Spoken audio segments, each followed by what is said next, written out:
Okay, so for the Sherlock Holmes, we're going to be reading 2 of the short stories, and then we'll have 2 more after that. Then we'll be done with the Adventures of Sherlock Holmes. After that, we'll probably start the memoir, I believe is the next story, the memoir of Sherlock Holmes. Since we already read The Hound of Baskerville already.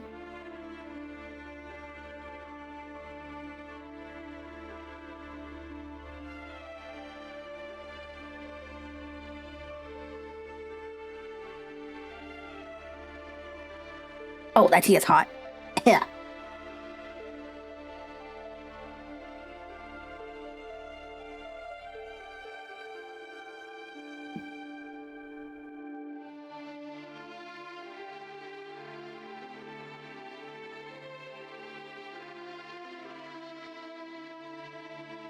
Okay, so we left off at the Spanko Band. With the last short story, pretty much it was about a woman came to visit Sherlock Holmes at Watson. She talked about the story of how her sister died, the weird behavior of the father, stuff like the stepfather, stuff like that. And then turns out that the father had this snake. Yes.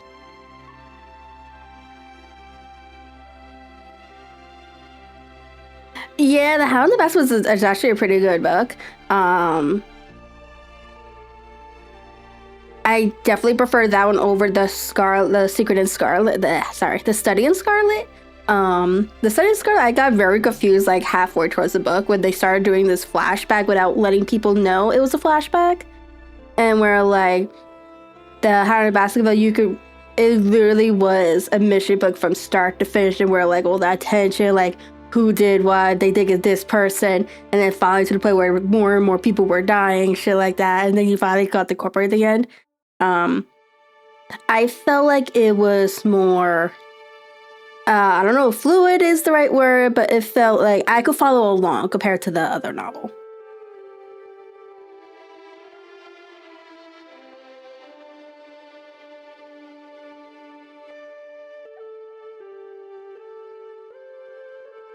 Yeah, but it's definitely one of my favorite stories out of all the novels so far. We also read The Sign of Four. That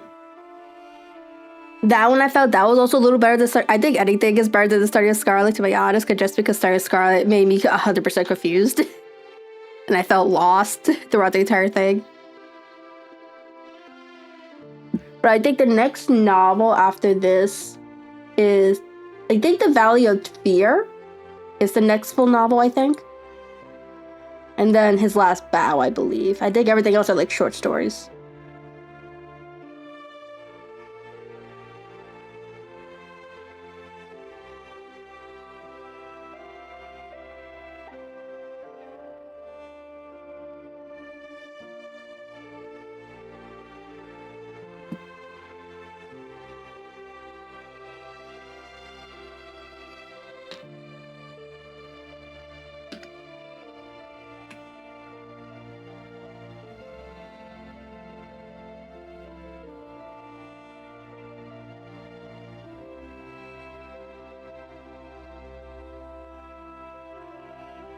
Okay, so the short story we'll be reading today is... hold on, let me change that.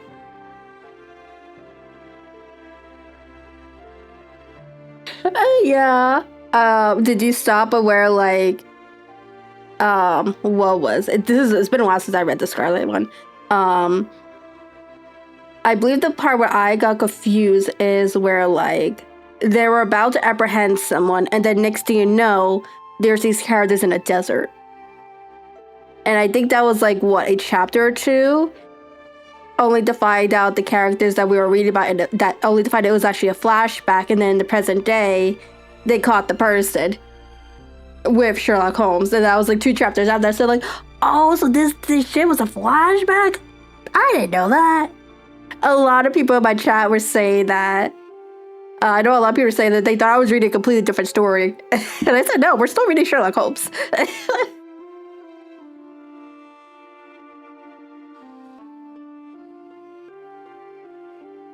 Yeah, That one took me a while to get through, to be honest.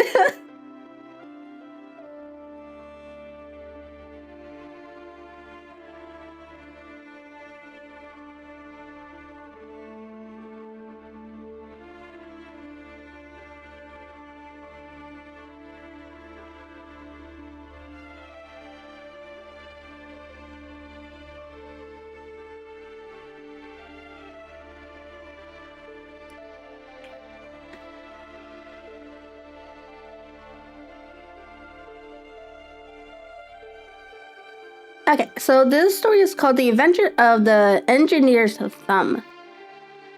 Of all the poems which have been submitted to my friend, Mr. Sherlock Holmes, for solution during the years of our intimacy, there were only two which I was the means of introducing to this matter.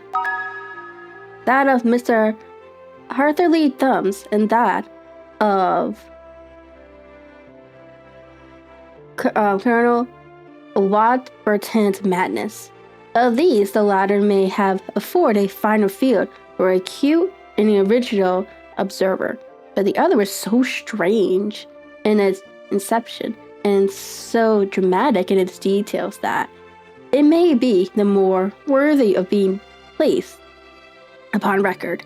In it, even if it gave my friend fewer openings for those deductive methods of reasoning by which he achieved such remarkable results. The story has, I believe, been told more than once in the newspapers.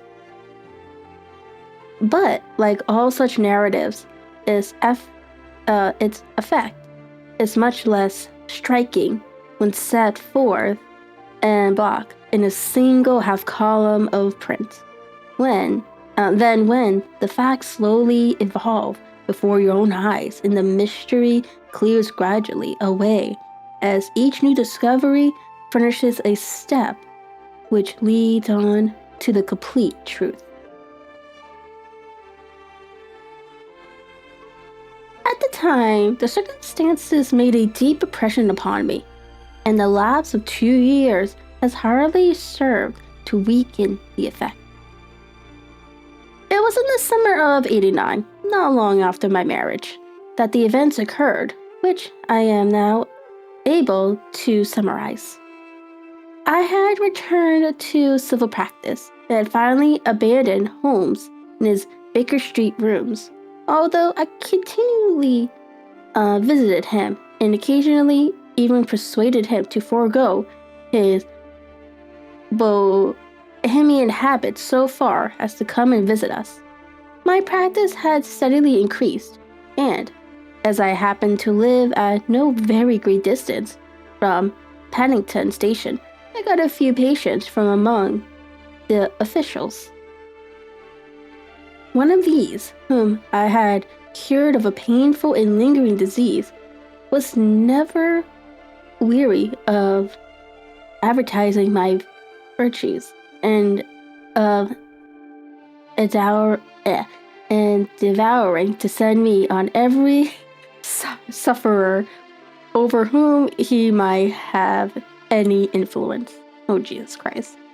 One morning, at a little before 7 o'clock, I was awakened by the maid tapping at the door to announce that 2 men had come from Paddington and were waiting in the consulting room. I dressed hurriedly, for I knew by experience that railway cases were seldom trivial, and hastened downstairs. As I descended my old alley, the guard came out of the room, and I closed the door tightly behind him. "I've got him here," he whispered, jerking his thumb over his shoulder. "He's all right." "What is it then?" I asked, for his manner suggested that it was some strange creature which he had caged up in my room. "It's a new patient," he whispered. "I thought I'd bring him round myself. Then he couldn't slip away. There he is, all safe and sound. I must go now, doctor. I have my duties just the same as you. And off he went, the trusty tot, without even giving me time to thank him. I entered my consulting room and found the gentleman seated by the table. He was quietly dressed in a suit of heather, tweed, with a soft cloth cap, which he had laid down upon my books. Round one of his hands, he had a handkerchief wrapped, which was mullered all over with bloodstains.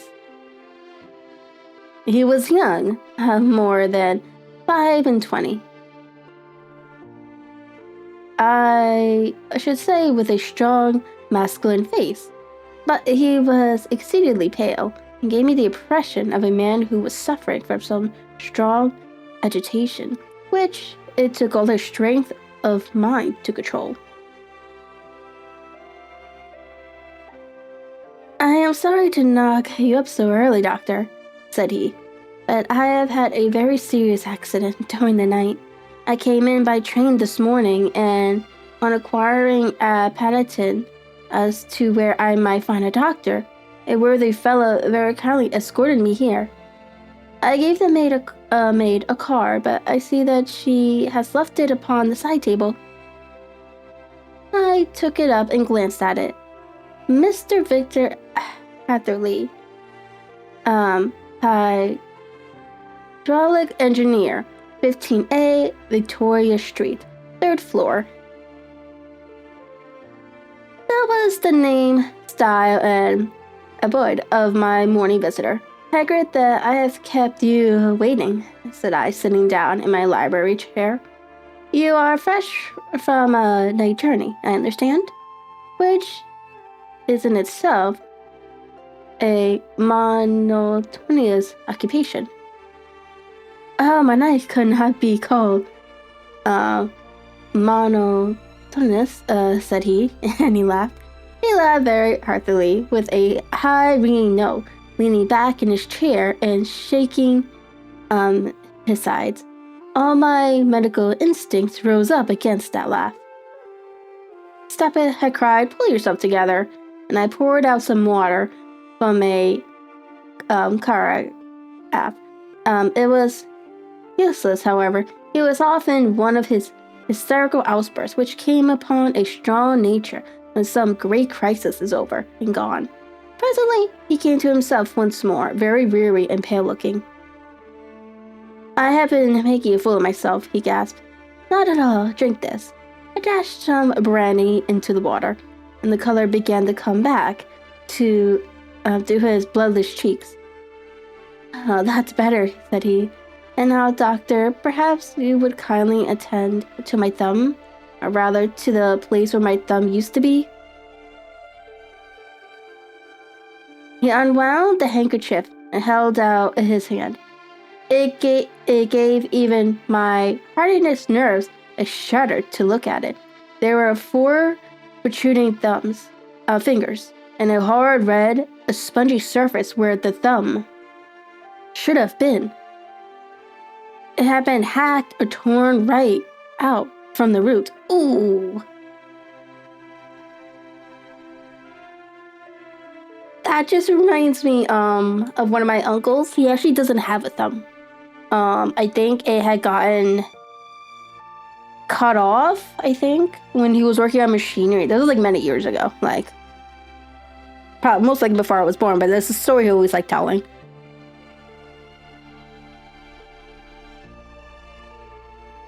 And it's like, ooh.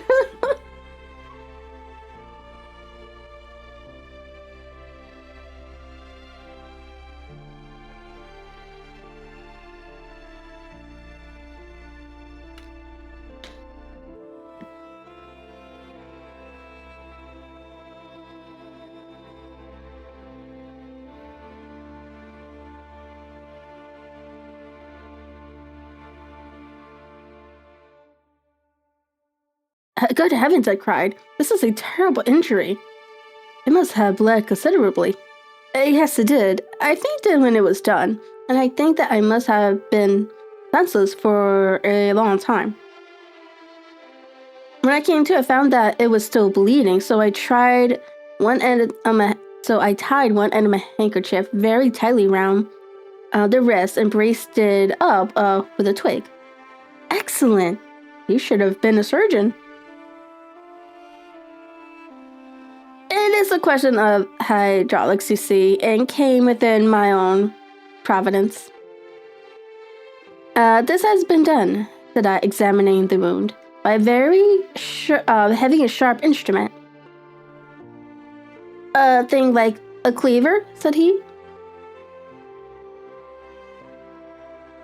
And, an incident, I presume? Oh, by no means. What? A murderous attack? Very murderous indeed. You horrify me.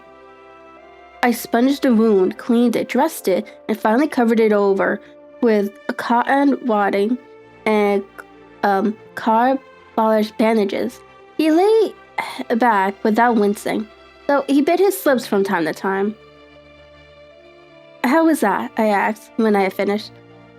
Capital. Between your brandy and your bandage, I feel like a new man. It was very weak, but I have had a good deal to go through.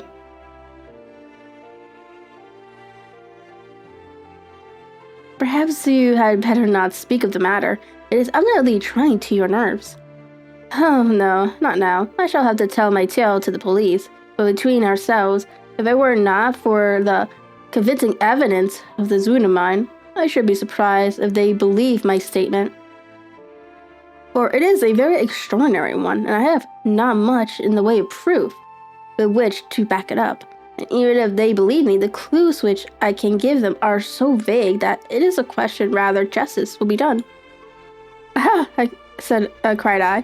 If it is anything in the nature of a problem which you desire to see solved, I should surely recommend you to come to my friend Mr. Sherlock Holmes before you go to the official police. Oh, I have heard of that fellow, answered my visitor. And I should be very grateful if he would take the matter up, though of course I must use the official police as well. Would you give me an introduction to him? I'll do better. I'll take you round to him myself. I should be immensely obliged to you. We'll call a cab and go together. We shall just be in time to have a little breakfast with him. Do you feel equal to it? Yes, I shall not feel easy until I have told my story. Then my servant will call a cab, and I shall be with you in an instant. I rushed upstairs, explained the matter shortly to my wife, and in 5 minutes was inside a hansom, driving with my new acquaintance to Baker Street.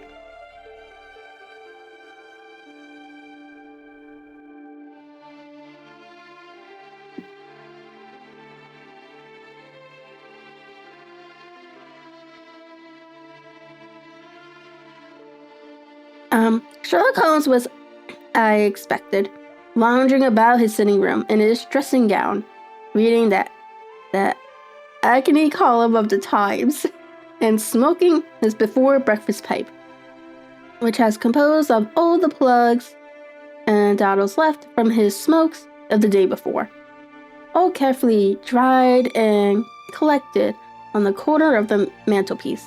He received us in his quietly general fashion, ordered fresh rashers and eggs, and joined us in a hearty meal. When it was concluded, he settled our new acquaintance upon the sofa, placed a pillow beneath his head, and laid a glass of brandy and water within his reach.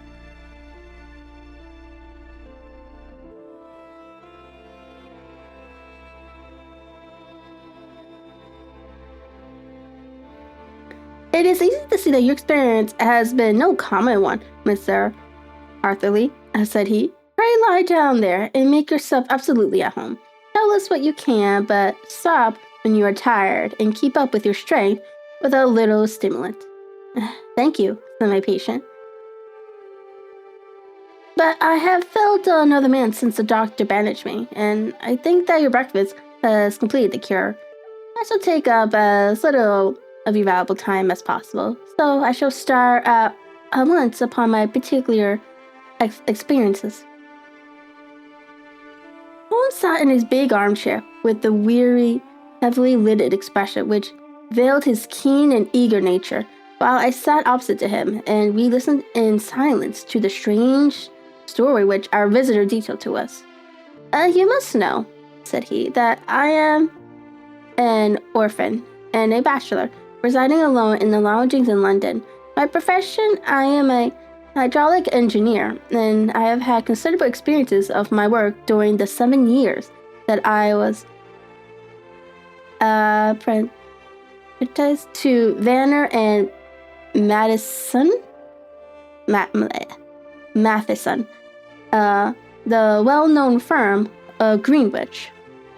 Through your skill, having served my time and having also come into a fair sum of money through my poor father's death, I determined to start in business for myself and took professional chambers in Victoria Street.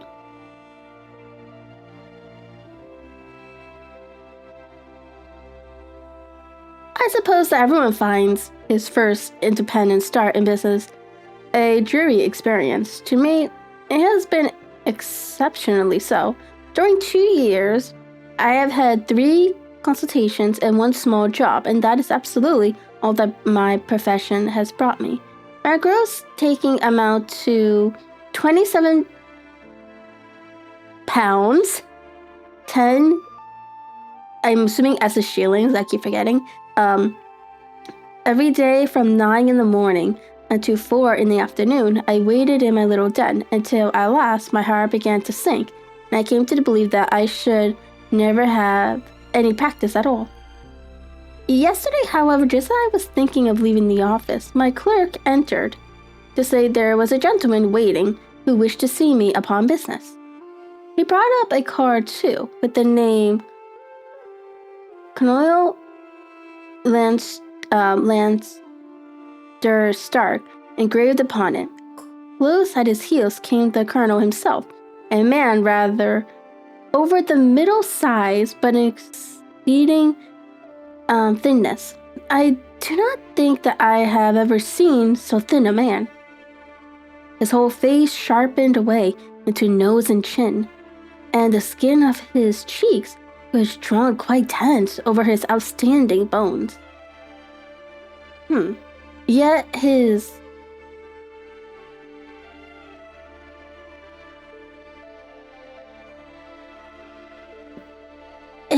emaciation seemed to be his natural habit, and due to no disease, for his eyes was bright, his step brisk, and his bearing assured. He was plainly but neatly dressed, and his age, I should judge, would be nearer 40 than 30. Mr. Hartherley, said he, with something of a German accent, you have been recommended to me, Mr. Hartherley, as being a man who is not only efficient in his profession, but is also discreet and capable of preserving a secret.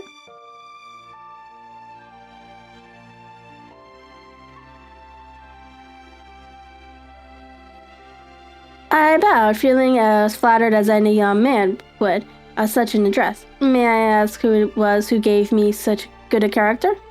Well, perhaps it is better that I should not tell you that just at this moment. I have it from the same source that you are both an orphan and a bachelor and are residing alone in London. That is quite correct, I answered. But you will excuse me if I say that I cannot see how all this bears upon my professional qualifications.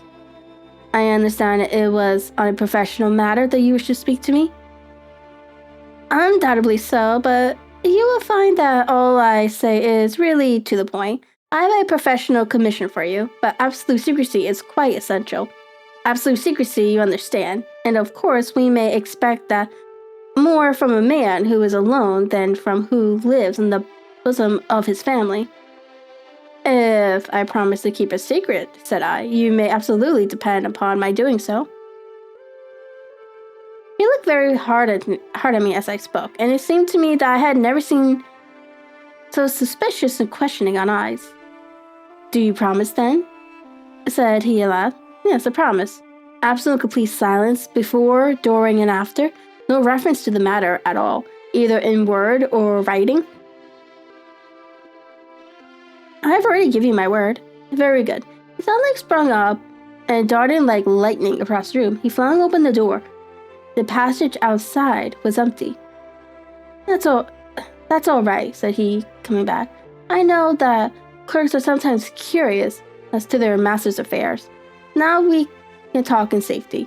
He drew up his chair very close to mine and began to stare at me again in the same questioning and thoughtful look. A feeling of repulsion and of something akin to fear had begun to rise within me at the strange antics of this fleshless man. Even my dread of losing a client would not restrain me from showing any impatience.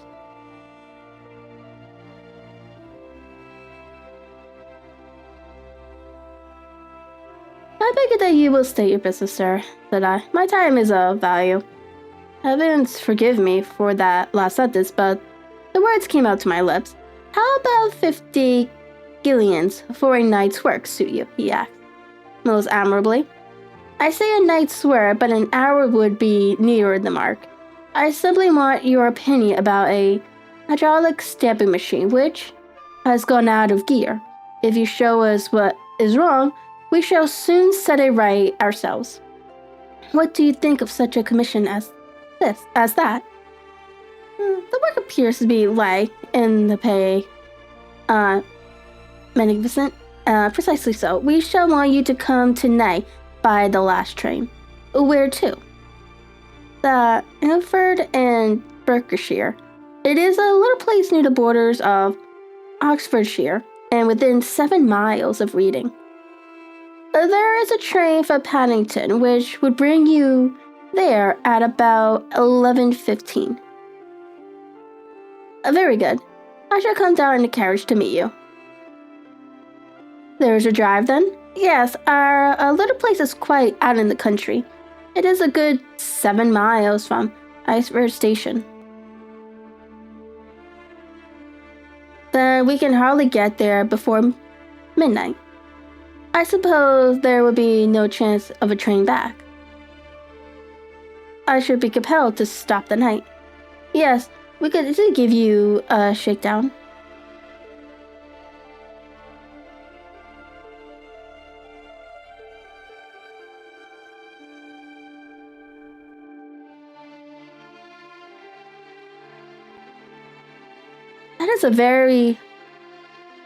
That is very awkward. Could I not come at a more convenient hour? We have judged it is best that you should come late. It is to recompense you for any inconvenience that we are paying to you, a young and unknown man, a fee which would buy an opinion from the very heads of your profession. Still, of course, if you would like to draw out of the business, there is plenty of time to do so. I thought of the 50 guineas and of how very useful they would be to me. Not at all, said I. I should be very happy to accommodate myself to your wishes. I should like, however, to understand a little more clearly what is it that you wish me to do. Quite so. It is very natural that the pledge of secrecy which we have exacted from you should have aroused your curiosity. I have no wishes to commit you to anything without your having it all laid before you. I suppose that we are absolutely safe from eavesdroppers. Entirely. Then the matter stands thus. You are probably aware that the Fuller's Earth is a valuable product, and that it is only found in 1 or 2 places in England. I have heard so. Some little time ago, I bought a small place, a very small place, within 10 miles of Reading.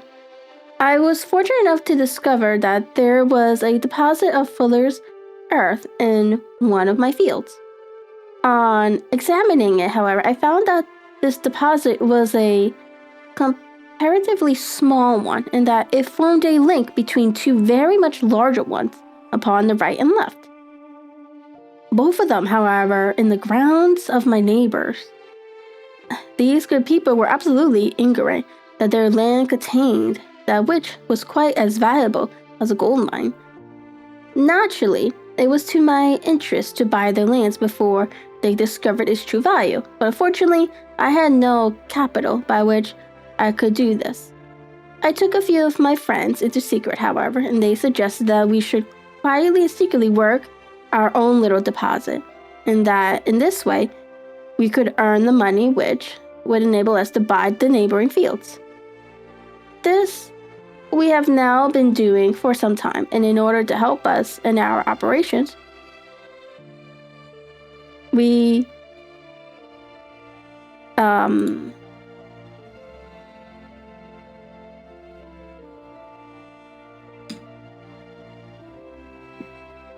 had erected a holographic press.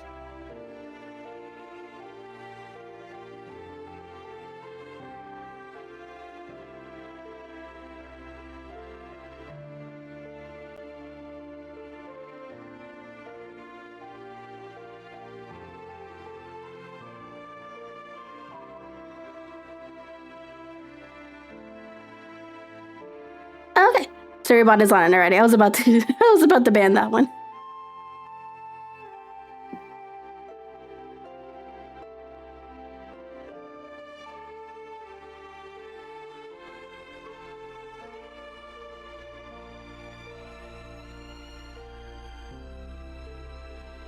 This press, as I have already explained, has got out of order, and we wish your advice upon the subject. We guard our secret very jealously, and if it once became known that we had hydraulic engineers coming to our little house, it would soon rouse inquiry.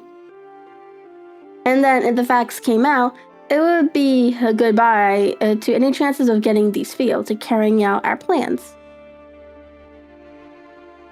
That is why I have made you promise that you will not tell a human being that you are going to enter tonight. I hope that I make it all plain. I quite follow you, said I. The only point which I could not quite understand was what use you could make of a hydraulic press in excavating Fuller's earth, which I understand is dug out like gravel from a pit. Ah, said he carelessly. We have our own process. We compress the earth into bricks, so as to remove them without revealing what they are. But that is a mere detail. I have taken you fully into my confidence now, Mr. Atherley, and I have shown you how I trust you. He rose as he spoke. I shall expect you then at Anford at 11:15. I shall certainly be there. Not a word to a soul.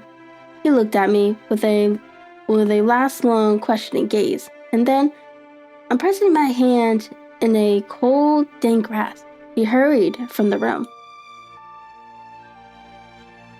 Well, then I came to think it all over in a cool blood. I was very much astounded, as you may both think, at this sudden commission which had been entrusted to me. On the one hand, of course, I was glad for the fee was at least tenfold what I should have asked, had I set a price upon my own services, and it was possible that this order might lead to other ones. On the other hand, the face and manner of my patron had made an unpleasant impression upon me, and I could not think that his explanation of the Fuller's earth was sufficient to explain the necessity for my coming at midnight, and his extreme anxiety lest I should tell anyone of my errand. However, I threw all fears to the wind, ate a hearty supper, drove to Paddington, and started off, having obeyed to the letter the injunction as to holding my tongue. At Reading, I had to change not only my carriage, but my station. However, I was in time for the last train to Erfurt, and I reached the little dim-lit station after 11 o'clock. I was the only passenger who got out there, and there was no one upon the platform save a single sleeping porter with a lantern. As I passed out through the wicket gate, however, I found my acquaintance of the morning waiting in the shadow upon the other side. Without a word, he grasped my arm and hurried me into the carriage, the door of which was standing open. He drew up the windows on either side, tapping on the woodwork, and away we went as fast as the horse could go.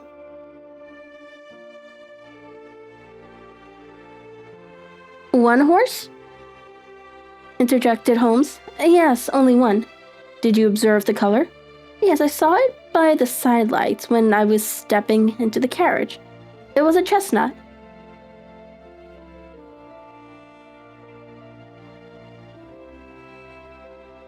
Dad, hello, how are you?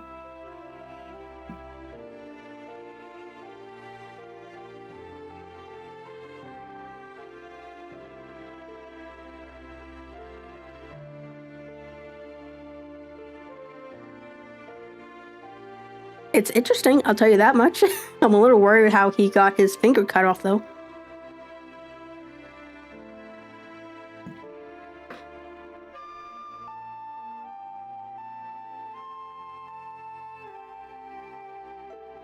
Tired looking or fresh? Oh, fresh and glossy. Thank you. I am sorry to have interrupted you. Pray continue your most interesting statement. Away we went then, and we drove for at least an hour.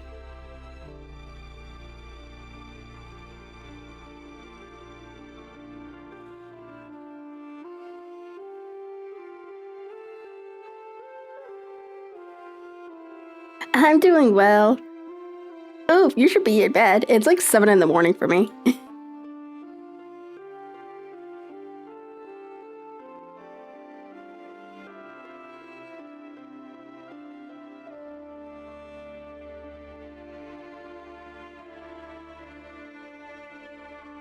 Colonel Standard Stark had said that it was only 7 miles, but I should think from the rate that we seemed to go, and from the time we took. Ah, gotcha. That it must have been near 12. He sat at my side in silence all the time, and I was aware more than once when I glanced in his direction that he was looking at me with great intensity. The country roads seemed to be The country roads seemed to be not very good in that part of the world, for we lurched and jolted terribly. That just sounds like a typical countryside, where the roads aren't even. I tried to look out the window to see something where we were, but they were made of frosted glass, and I could make out nothing save the occasional bright blur of a passing light.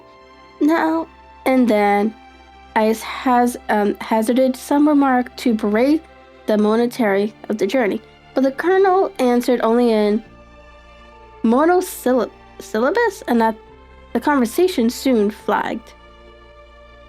At least, however, the bumping of the road was exchanged for the crisp smoothness of gravel drive, and the carriage came to a stand.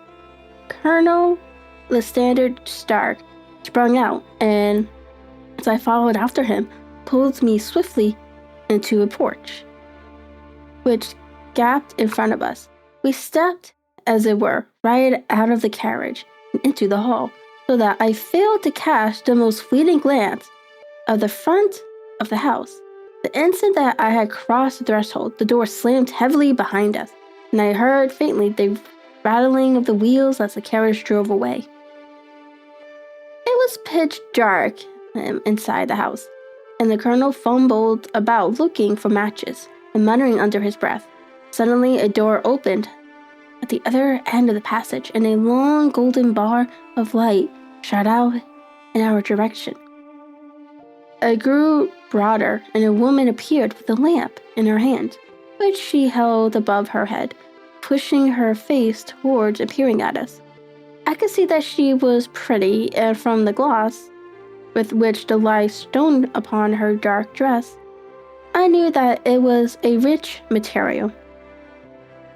She spoke a few words in a foreign tongue, in a tone as though asking a question, and when my companion answered in a gruff monosyllable, she gave such a start that the lamp nearly fell from her hand. Colonel Stark went up to her, whispered something in her ear, and then pushed her back into the room from whence she had come. He walked towards me again, with the lamp in his hand. Perhaps you'll have the kindness to wait in this room for a few minutes, said he, throwing open another door.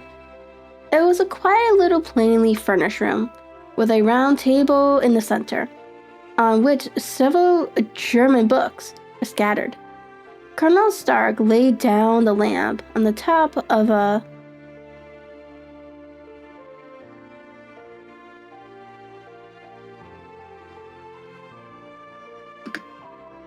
I have no idea how to pronounce this. Harmonium. I love Google. Harmonium besides the bed. What is a harmonium?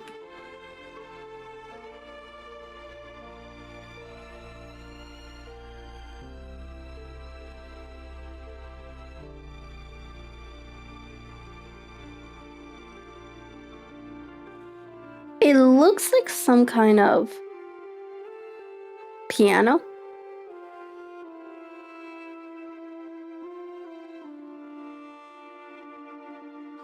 A tiny one? Okay, so he laid the lamp on top of the harmonium beside the door. I should not keep you waiting, said he, and vanished into the darkness.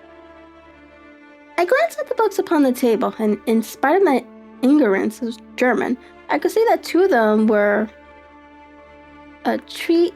A treatise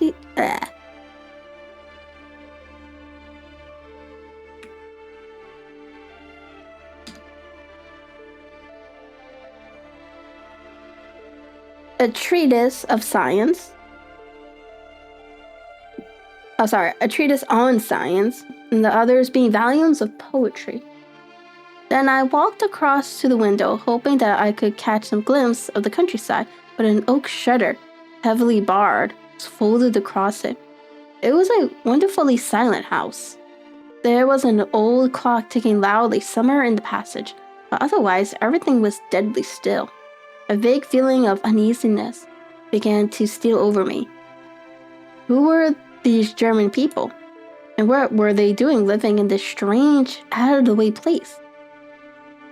And where was the place? I was 10 miles or so from Eiford. That was all I knew. But rather north, south, east, or west. I had no idea. For that matter, Reading and possibly other large towns were within the radius. So, place might not be so secluded after all. Yet it was quite certain, from the absolute stillness, that we were in the country. I paced up and down the room, humming a tune under my breath to keep my spirited feeling that I was thoroughly earning my 50 guillion fee.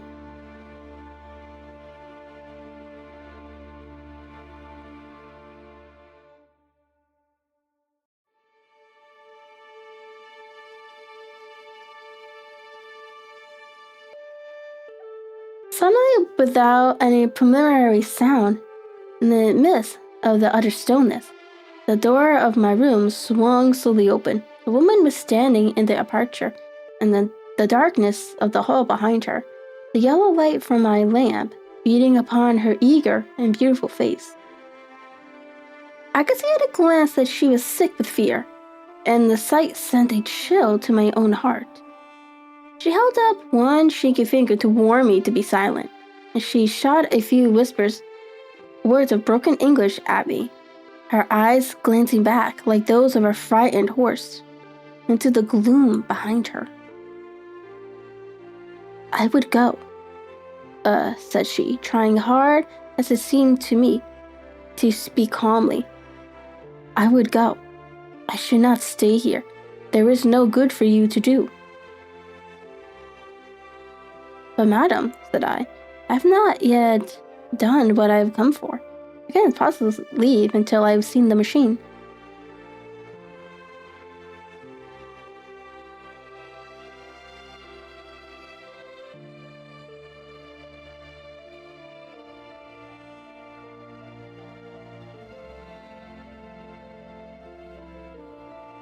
"It is not worth your while to wait," she went on. "You can pass through the door. No one hinders." And then, seeing that I smiled and shook my head, she suddenly threw aside her constraint and made a step forward with her hands wrung together. "For the love of heavens," she whispered, "get away from here before it is too late." But I am someone headstrong by nature, and the more ready to engage in an affair when there is some obstacle in the way. I thought of my 50 Gillian feed, of my wearisome journey, and of the unpleasant night which seemed to be before me. Was it all to go for nothing? Why would I slink away without having carried out my commission, and without the payment which was my due? This woman might, for all I know, be a monomaniac with a stout bearing, therefore, though her manner had shaken me more than I cared to confess. I so shook my head in my declared my intentions of the remaining where I was.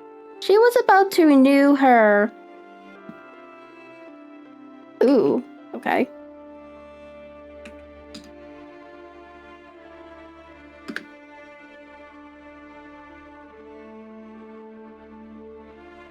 And...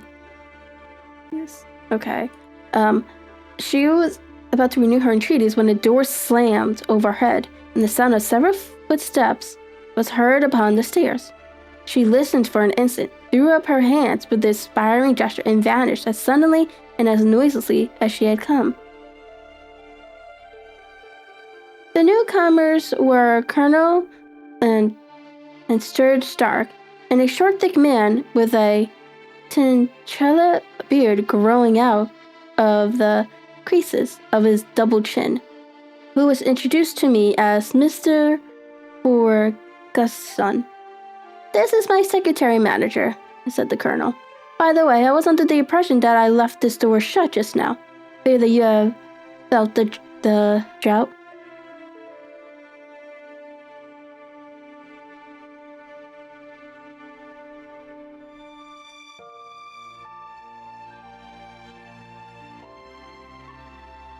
"On the contrary," said I.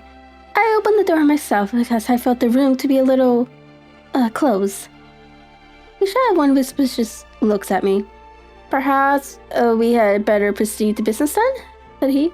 "Mr. Ferguson and I will take you up to see the machine."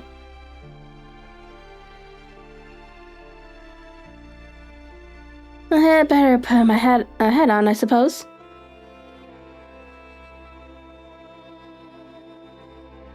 "Oh no, it is in the house."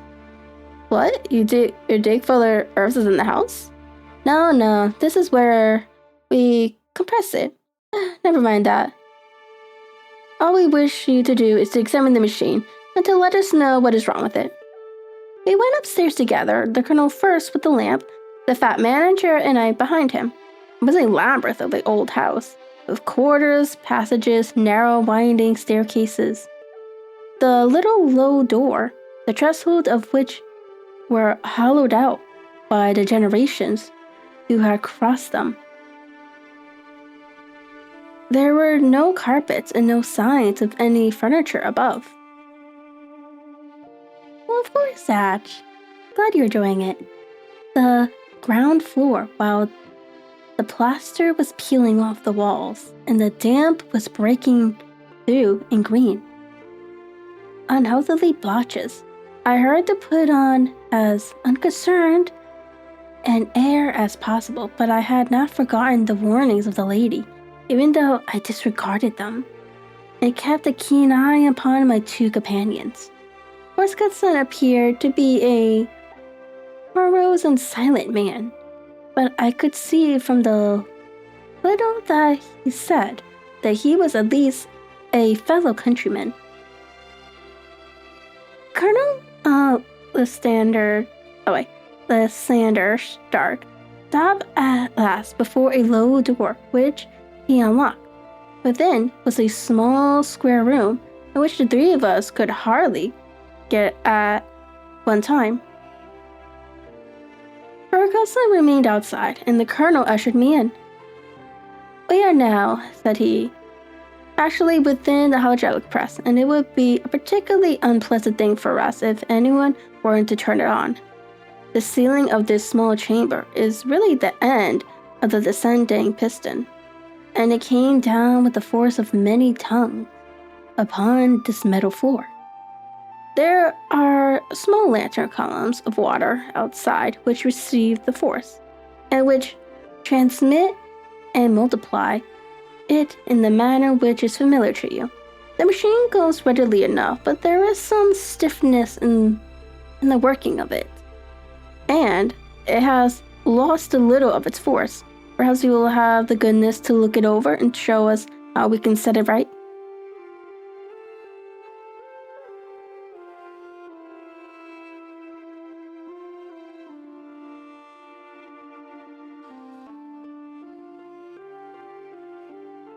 I took the lamp from him, and I examined the machine very thoroughly. It was indeed a gigantic one, and capable of exercising enormous pressure. When I pressed the outside, however, and pressed down the levers which controlled it, I knew at once by the whistling sound that there was a slight leakage, which allowed a regurgitation of water through one of the side cylinders. An examination showed that one of the inner rubber bands, which was round the head of a driving rod, had shrunk so as not quite to fill the socket along which it worked. This was clearly the cause of the loss of power, and I pointed it out to my companions, who followed my remarks very carefully and asked several particular questions as to how they should proceed to set it right. When I had made it clear to them, I returned to the main chamber of the machine, took a good look, and to satisfy my own curiosity. It was obvious at a glance that the story of the Fuller's Earth was the merest fabrication, for it would be absurd to suppose that so powerful an engine could be designed for so inadequate a purpose. The walls were of wood, but the floor consisted of a large iron thrall. And when I came to examine it, I could see a crest of a metallic deposit all over it. I had stood and was scraping at this to see exactly what it was then, when I heard a muttered exclamation in German. I saw the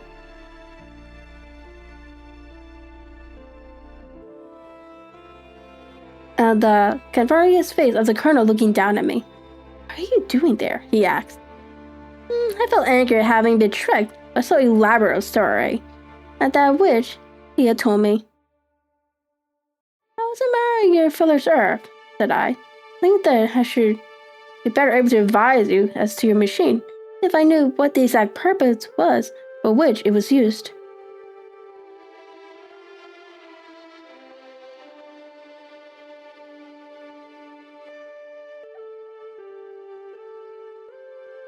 The instant I uttered the words, I regretted the rashness of my speech.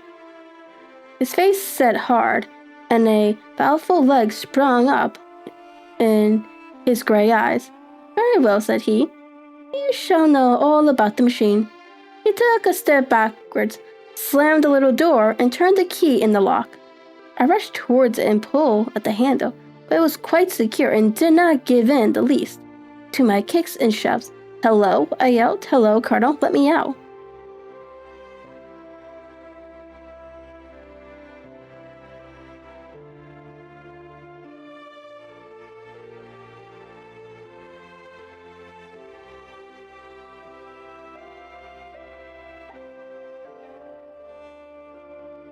And then suddenly in the silence, I heard a sound which sent my heart into my mouth. It was the clank of levers and the swish of the leaking cylinder. He had set the engine at work. The lamp still standing upon the floor where I had placed it, and examined the throttle. By its light, I saw that the black ceiling was coming down upon me, slowly, jerkily, but as none knew better than myself, with a force which must within a minute grind me to a shapeless pulp. I threw myself screaming against the door, and dragged my nails at the lock. I implored the colonel to let me out, but the remorseful clank of the levers drowned my cries. The ceiling was only a foot or two above my head, and with my hand upraised, I could feel its hard, rough surface. Then it flashed through my mind that the pain of my death would depend very, very much upon the position in which I met it. If I lay on my face, the weight would come upon my spine, and I shuddered to think of that dreadful snap.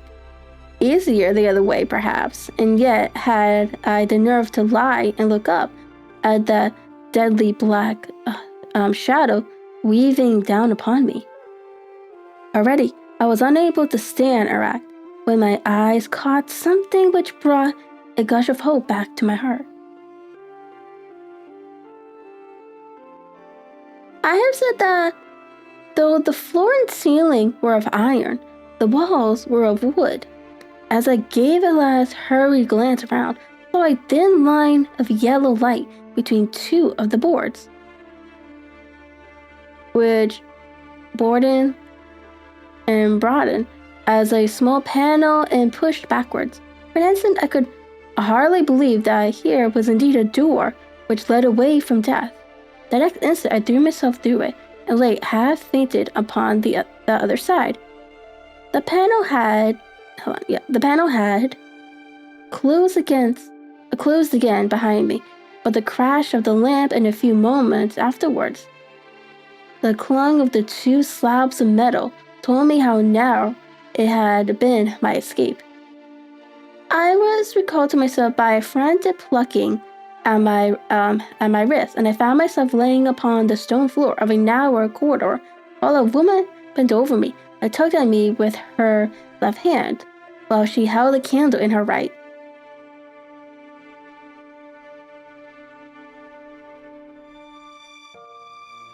So the woman is trying to help him. Okay. And while a woman bent over me and tugged at me with her left hand, while she held the candle in her right, it was the same good friend whose warning I had so foolishly rejected. "Come, nun," she cried breathlessly. "They will be here in a moment. They will see that you are not there. Oh, do not wait the so precious time, but come." This time at least, I did not scorn her advice. I staggered to my feet and ran with her along the corridor and down a windy stair. The ladder led to another broad passage, and just as we reached it, we heard the sounds of running feet and the shouting of two voices, one answering the other from the floor on which we were and from the one beneath. My guide stopped and looked about her like one who is at her wit's end. Then she threw open a door which led into a bedroom, through the window of which the moon was shining brightly.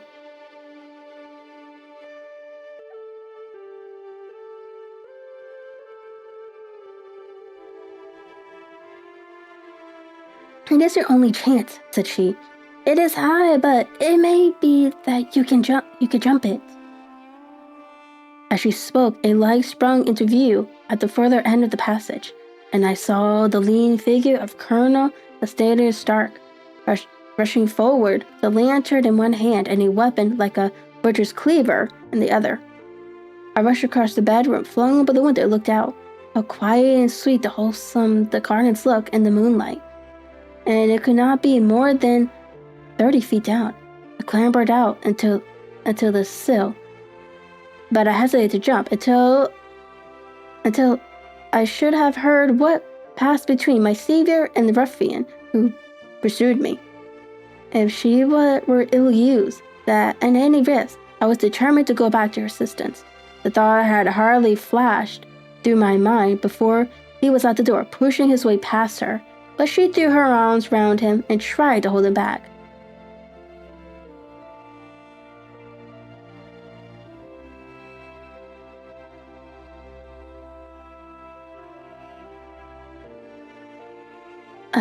She said, Fritz, she cried in English. "Remember, you promised. After the last time, you said it should not be again. He will be silent. Oh, he will be silent." "You are mad, Elise," shouted, struggling to break away from her. "You will be the ruin of us. He has seen too much. Let me pass, I say." He dashed her to one side and rushed to the window. cut at me with his heavy weapon. I had let myself go and was hanging by the hands to the sills when his blow fell. I was conscious of the dull pain. My grip loosened and I fell into the garden below. Ooh.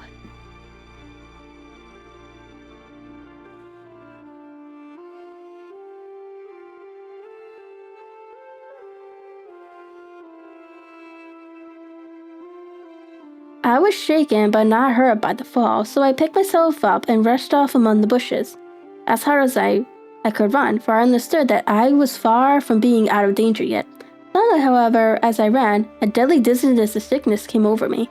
I glanced down at my hand, which was throbbing painfully, and then for the first time saw my thumb had been cut off, and that the blood was pouring from my wound. I endeavored to tie my handkerchief around it, but there came a sudden buzzing in my ears. The next moment I fell in a dead faint among the rose bushes.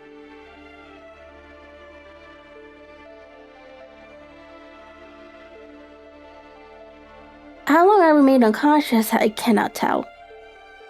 It must have been a very long time, for the moon had sunk and a bright morning was breaking when I came to myself. My clothes were all sodden with dew, and my coat and sleeves were drenched with blood. From my wounded thumb, the smarting of it recalled in an instant all the particularities of my night's adventure, and I sprung to my feet with the feeling that I might hardly yet be saved from my pursuers. But to my astonishment, when I came to look around me, neither house nor garden were to be seen. I had been lying in an angle with the hedge close by the high road, and just a little lower down was a long building, which proved upon my approaching it to be the very station at which I had arrived upon the previous night. Were it not for the ugly wound upon my hand that had passed during those dreadful hours, I had been an evil dream. Could someone move him?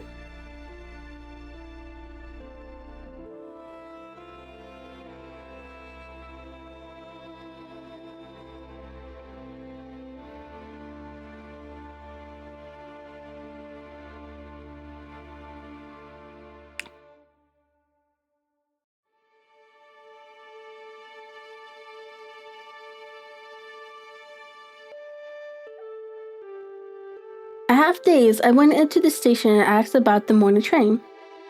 There would be one to Reading in less than an hour.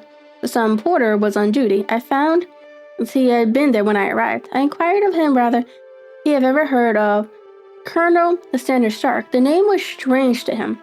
Had he observed the carriage the night before waiting for me? No, he had not. Was there a police station anywhere near? There was one about 3 miles off. It was too far for me to go weak and ill, as I was. I determined to wait until I got back to town before telling my story to the police. It was a little past 6 when I arrived, so I went first to have my wound dressed, and then the doctor was kind enough to bring me along here. I put the case into your hands and shall do exactly what you advise. We both sat in silence for some little time after listening to this extraordinary narrative. Then Sherlock Holmes pulled down from the shelf one of the pondering commonplace books in which he placed his cuttings.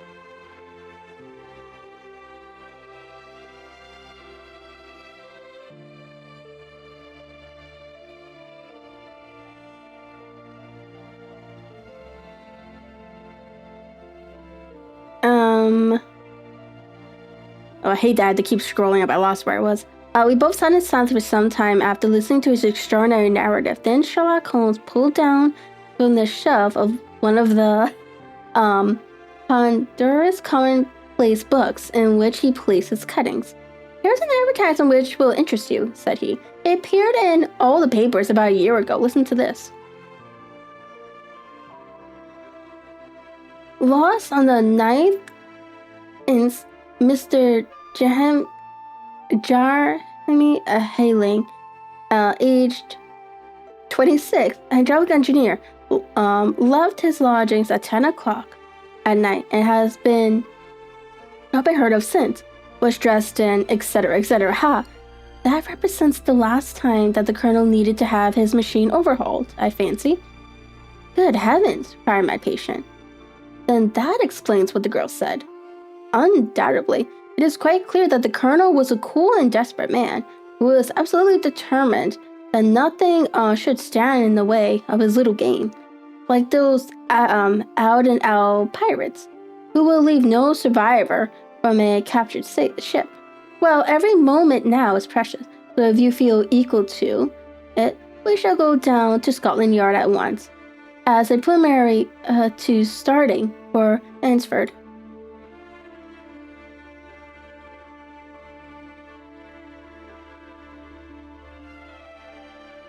Some 3 hours or so afterwards, we were all in a train together, bound from Reading to the little Berkshire village. There were Sherlock Holmes, the hydraulic engineer, Inspector Bradstreet of Scotland Yard, plain clothing man, and myself. Bradstreet had spread an ordnance map of the country out upon the seat and was busy with his compass drawing a circle with Ansford for its center. There you are, said he. The circle is drawn at a radius of 10 miles from the village. The place we want must be somewhere near that line. You said about 10 miles, I think, sir? It was about an hour's good drive.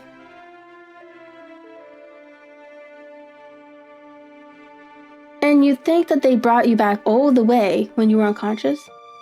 They must have done so. I have a confused memory, too, of having been lifted and conveyed somewhere. What I cannot understand, said I, is why they should have spared you when they found you lying faint in the garden. Perhaps the villain was softened by the woman's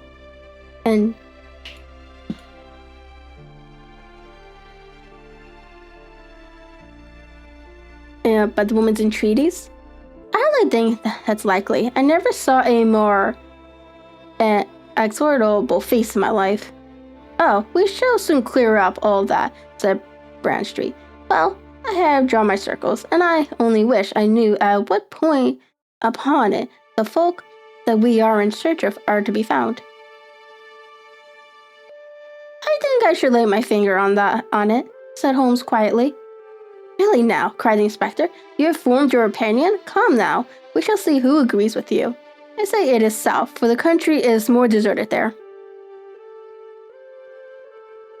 And I say east, said my patient. I am for west, remarked the plainclothes man. There are several quiet little villages up there. And I am for north, said I, because there are no hills there, and our friend says that he did not notice the carriage go up any. Come, cried the inspector, laughing. It's a very pretty diversity of opinions. We have boxed the compass among us. Who do you give your casting vote to? You are all wrong. We can't all be wrong. Oh yes, you can. That is my point. He placed his finger in the center of the circle. This is where we shall find them. But the 20-mile drive, gasped heartily. 6 out and 6 back. Nothing simpler. You say yourself that the horse was fresh and glossy when you got it. How could it be that if it had gone 20 miles over heavy roads? Indeed, it is a likely ruse enough, observed Bradstreet thoughtfully. Of course, there could be no doubt as to the nature of this gang. Not at all, said Holmes. You are pointers on a large scale. I have used the machine to form the amalgam which has taken the place of silver. We have known for some time that a clever gang was at work. Said the inspector. They have been turning out half crowns by the thousands. We even traced them as far as Reading, but we could get no further, for they had covered their traces in a way that showed that they were very old hands. But now, thanks to this lucky chance, I think we have got them right enough. But the inspector was mistaken, for those criminals were not destined to fall into the hands of justice.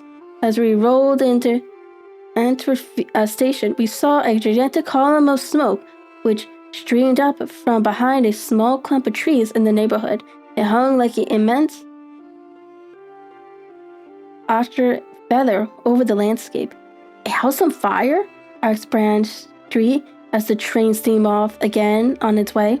Yes, sir, said the station master. When did it break out? I heard that it was during the night, sir, but it has gone worse, and the whole place is in a blaze. Uh-oh!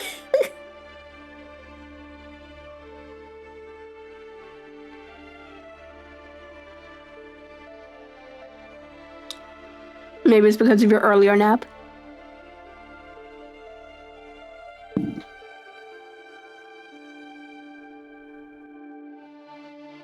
That is true.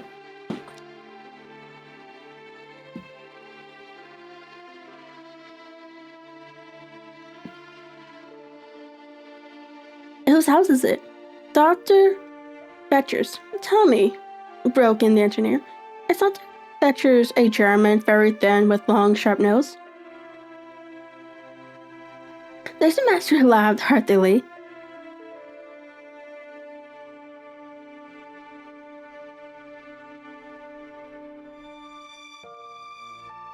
No, sir. Dr. Fetcher is an Englishman. There isn't a man in a purse who had a better lined waistcoat. But he is a gentleman staying with him, a patient, as I understand, who is a foreigner. And he looks as if a little good Berkshire beef would do him no harm. The station master had not finished his speech before we were all hastening in the direction of the fire. The road topped a low hill, and there was a great, widespread, whitewashed building in front of us, spouting fire in every chicken window, while in the garden in front, 3 fire engines were vainly striving to keep the flames under. That's it, cried Heartily in intense excitement. This is the gravel drive, and there are the rose bushes where I lay. Second window is the one that I jumped from. Well, at least, said Holmes, you have had your revenge upon them. There could be no question that it was your old lamp, which, when it was crushed in the press, set fire to the wooden walls. Though no doubt they were too excited in the chase after you to deserve it at the time. Now keep your eyes open in the crowd for your friends of last night, though. I very much fear that they are a good 100 miles off by now.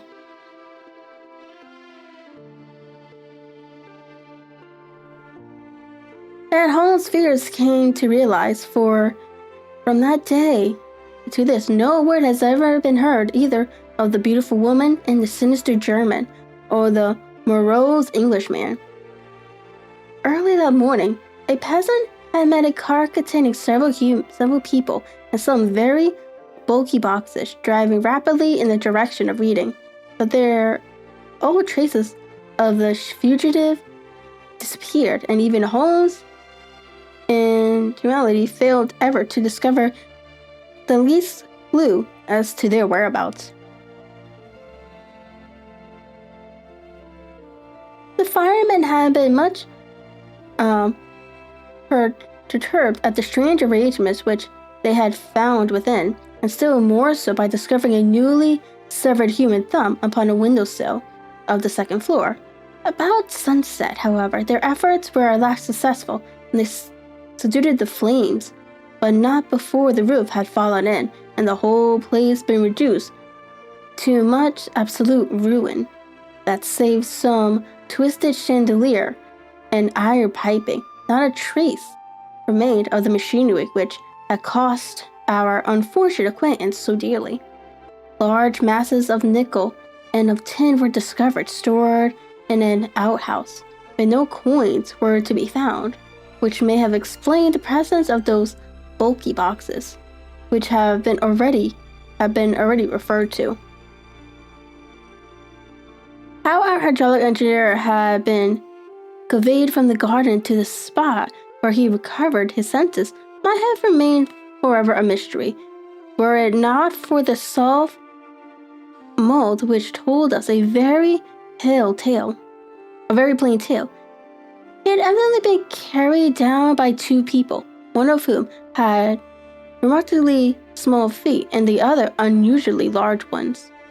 On the whole, it was most probable that the silent Englishman, being less bold or less murderous than his companion, had assisted the woman to bear the unconscious man out of the way of danger. "Well," said the engineer ruefully, as we took our seats to return once more to London. "It's been a pretty business for me. I have lost my thumb, and I have lost a 50 guillion fee." "And what have I gained? Experience," said Holmes, laughing. "Indirectly, it may be of value, you know. You have only to put it into words to gain the reputation of being excellent company for the remainder of your existence." Okay, so the next story is The Adventure of the Noble Bachelor. Ooh.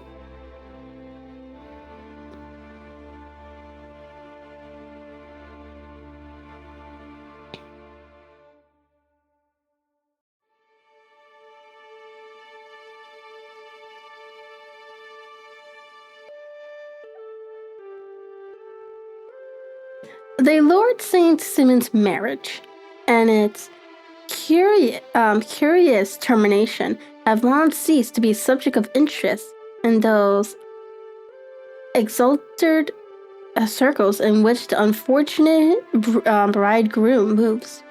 Fresh scandals had eclipsed it, and their more pitted details have drawn the gossip away from this 4-year-old drama.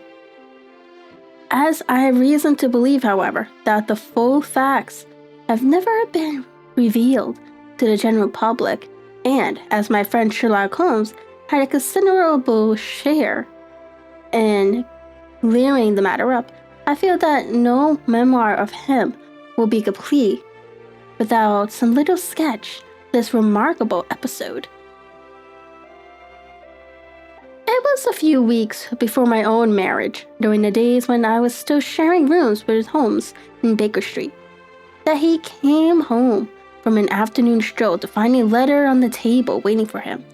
I had remained indoors all day, for the weather had taken a sudden turn to rain, with high autumnal winds and the drizzle bullet which I had brought back in one of my limbs as a relic of my I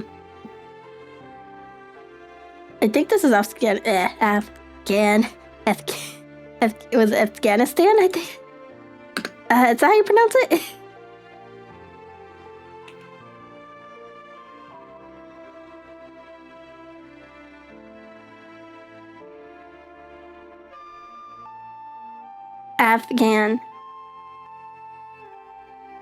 My Afghan campaign throbbed with a dull persistence, with my body in one easy chair and my leg upon another. I surrounded myself with a cloud of newspapers until at last saturated with the news of the day.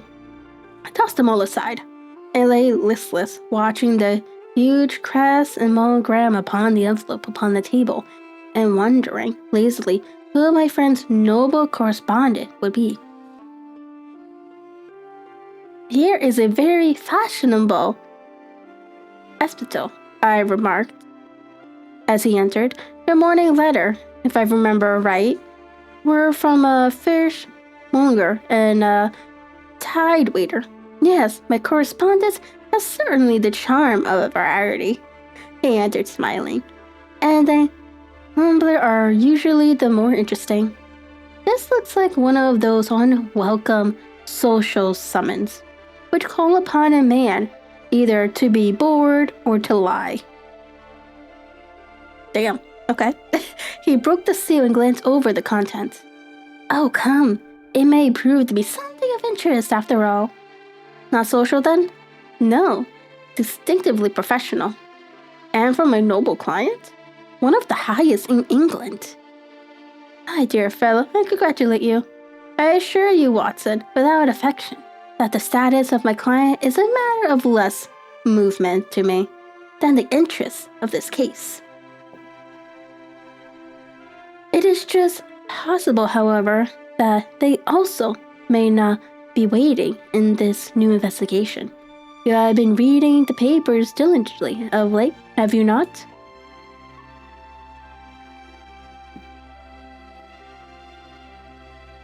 It looks like it, said I ruefully, pointing to a huge bundle in the corner. I have had nothing else to do.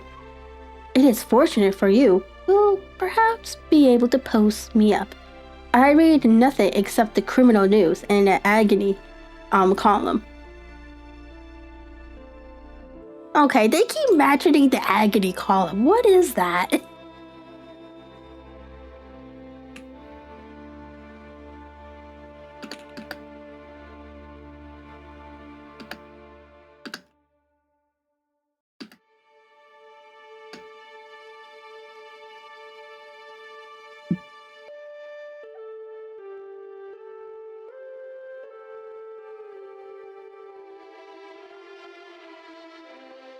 Huh. It says here, in Sherlock Holmes stories, the agony column was a section in Victorian-era newspapers where people placed personal advertisements, often coded, seek information, companionships, or arrange meetings.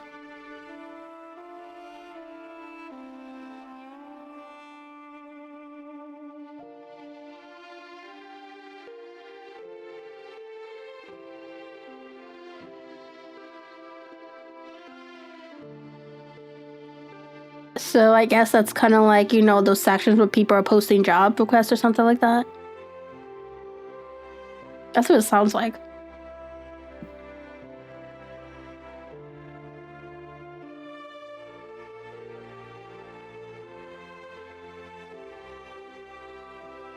Anyway, let me read that. It is fortunate for you, will perhaps be able to post me up. I read nothing except the criminal news and the agony column. The letter is always instructive.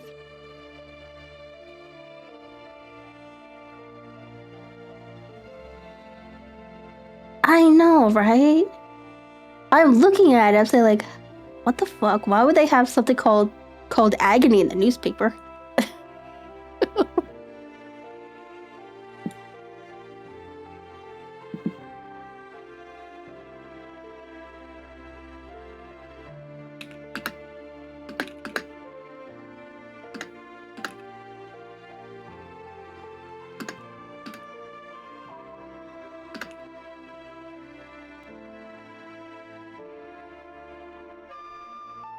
Okay, it says here, thank you, Google. In London papers, the agony column is still known as the advice column, and the columnist who writes it is called the agony aunt, or less commonly, an agony uncle. While the traditional term agony column might still be used colloquially to refer to those sections, it's not the official name. The content has also largely moved online to websites and social media, though some papers still feature traditional advice columns. Okay, an advice column, that makes sense. I've heard of advice columns before. But it's so weird that it's called agony column. Maybe it's just a London thing.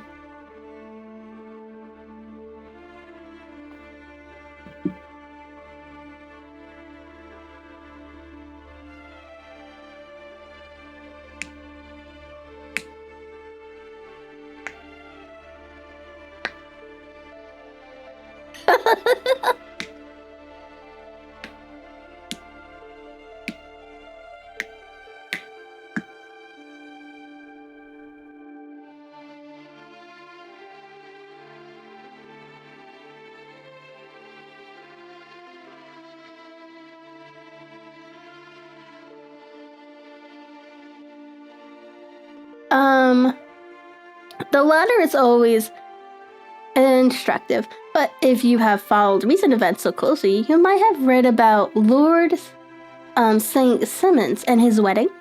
Oh yes, with the deepest interest. That is well. The letter which I hold in my hand is from Lord St. Simmons. I will read it to you, and in return, you must turn over these papers and let me have whatever bears upon the matter. This is what he says. My dear Mr. Sherlock Holmes, Lord Backwater tells me that I may place implicit reliance upon your judgment and discretion. I have determined, therefore, to call upon you and to consult you in reference to a very painful event which has occurred in connection with my wedding. Mr. Lestrade of Scotland Yard is acting already in the matter, but he assures me that he sees no objection to your cooperation, and that he even thinks that it might be of some assistance. I will call at 4 o'clock in the afternoon, and should you have any other engagement at the time, I hope that you will postpone it, as this matter is of a paramount importance. Yours faithfully, St. Simmons. It is dated from Grosvenor and Sheehan's, written with a quill pen, and the noble lord has had the misfortune to get a smear of ink upon the outer side of his right little finger, remarked Holmes as he folded up the epistle. He says 4 o'clock. It is 3 now. We will be here and he will be here in an hour. Then I have just time with your assistance to get clear upon the subject. Turn over these papers and arrange the extracts in their order of time while I take a glance as to who a client is. He picked up a red covered volume from a line of books of reference beside the mantelpiece. And here he is, said he, sitting down and flattening it out upon his knee. Lord Robert Walsingham de Vera St. Simmons. God damn, that's a long-ass difficult name. Ugh. Second son of the Duke of Balmoral, arms, Azul 3 cold troops and sheep over that stable, born in 1846. He is 41 years of age, which is mature for marriage. Was under secretary for the colonies in the late administrations.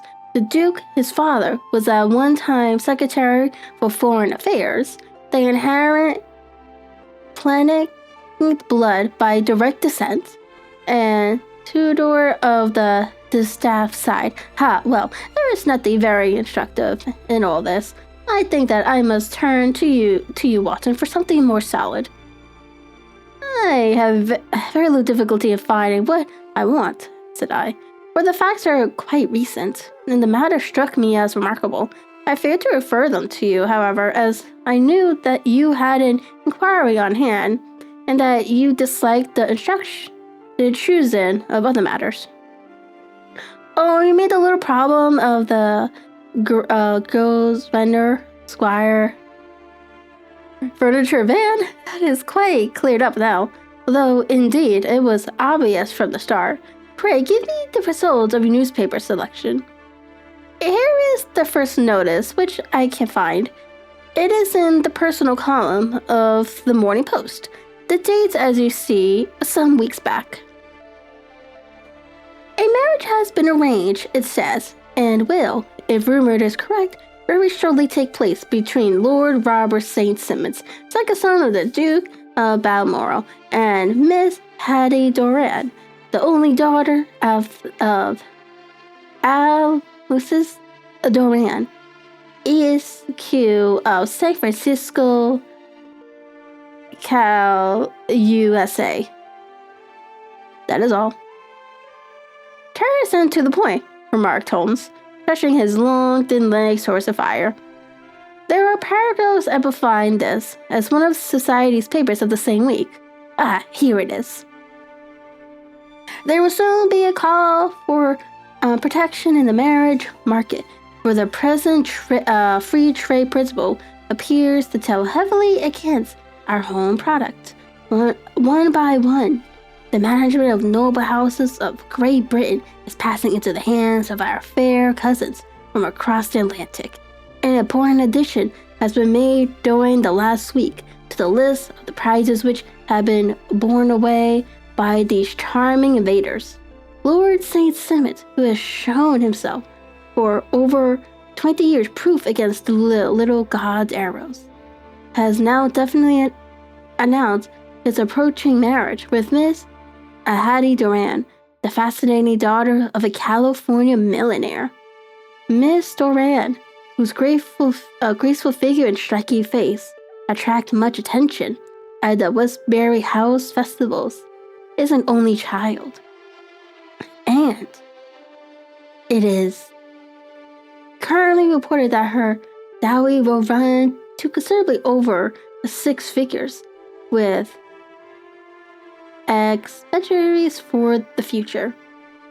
As it is an open secret that the Duke of Balmoral has been compelled to sell his pictures within the last few years, and as Lord St. Simmons has no property of his own save the small estate, Birchmore, it is obvious that the California heiress is not the only gainer by an alliance which will enable her to make the easy and common transition from a Republican lady to a British peeress.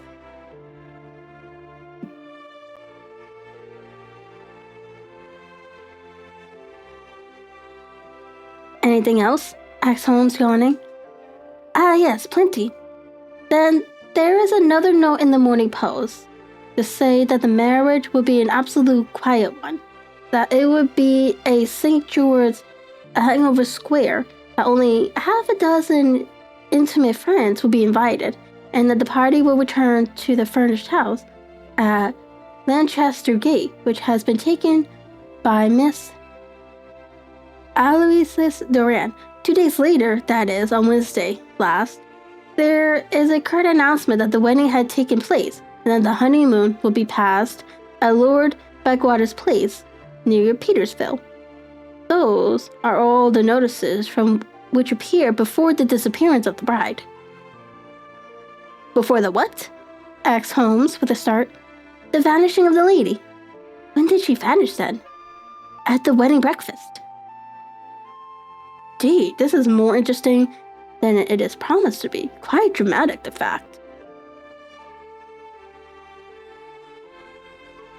Calling it either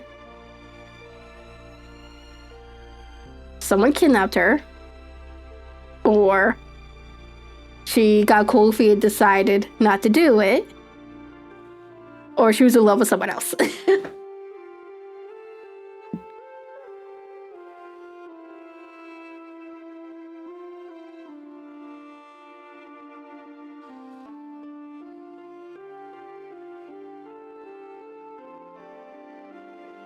Yes, it struck me as being a little out of the common. They often vanish before the ceremony, and occasionally during the honeymoon, but I cannot call to mind anything quite so prompt as this.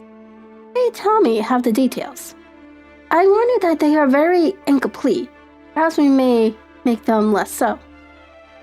Such as they are set forth in a single article of a morning paper of yesterday, which I will read to you. It is headed, Singular Occurrence at a Fashionable Wedding. The family of Lord Robert St. Simmons has been thrown into the greatest consternation by the strange and painful episodes which have taken place in connection with his wedding. The ceremony, as shortly announced in the papers of yesterday, occurred on the previous morning, but it is only now that it has been possible to affirm the strange rumors which have been so persistently floating about, in spite of the attempts of the friends to hush the matter up. So much public attention has now been drawn to it that no good purpose can be served by affecting to disregard what is common subject for conversation. The ceremony which was performed at St. George Hangover Square was a very quiet one. no one being present save the father of the bride, Mr. Alistair Duran, Duchess of Balmoral, Lord Backwater, Lord Sands, and Lady Clara St. Simmons, the younger brother and sister of the bridegroom, and Lady Alicia Whittington. The whole party proceeded afterwards to the house of Mr. Estes Duran at Lancaster Gate, where breakfast had been prepared. It appeared that some little trouble was caused by a woman whose name has not been ascertained, who endeavored to force her way into the house after the bridal party, alleging that she had some claim upon Lord St. Simmons. It was only after a painful and prolonged scene that she was ejected by the butler and the footman. The bride, who had fortunately entered the house before this unpleasant interruption, had sat down to breakfast with the rest, when she complained of a sudden indecision and retired to her room. Her prolonged absence having caused some comment, her father followed her, but learned from her maid that she had only come up to her chamber for an instant, caught up an ulster and bonnet, and hurried down to the passage. One of the footmen declared that he had seen a lady leave the house, thus apparelled, but had refused to credit that it was his mistress, believing her to be with the company. And asserting that his daughter had disappeared, Mr. Estes Duran, in conjunction with the bridegroom, instantly put themselves in communication with the police. And very energetic inquiries are being made, which will probably result in the speedy clearing up of this very singular business. Up to a late hour last night, however, nothing had transpired as to the whereabouts of the missing lady. There are rumors of foul play in the matter, and it is said that the police have caused the arrest of a woman who had caused the original disturbance, in the belief that, from jealousy or some other motive, she may have been concerned in the strange disappearance of the bride. That is very suspicious.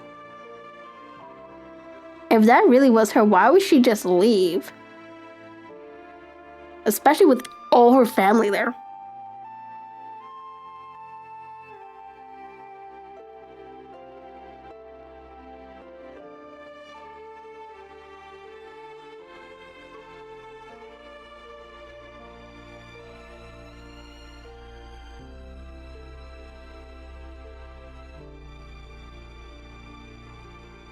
And is that all? Only one little item in another of the morning papers, but it's a suggestive one. And it is that Miss Flora Miller, the lady who had caused the disturbance, had actually been arrested. It appears that she was formerly a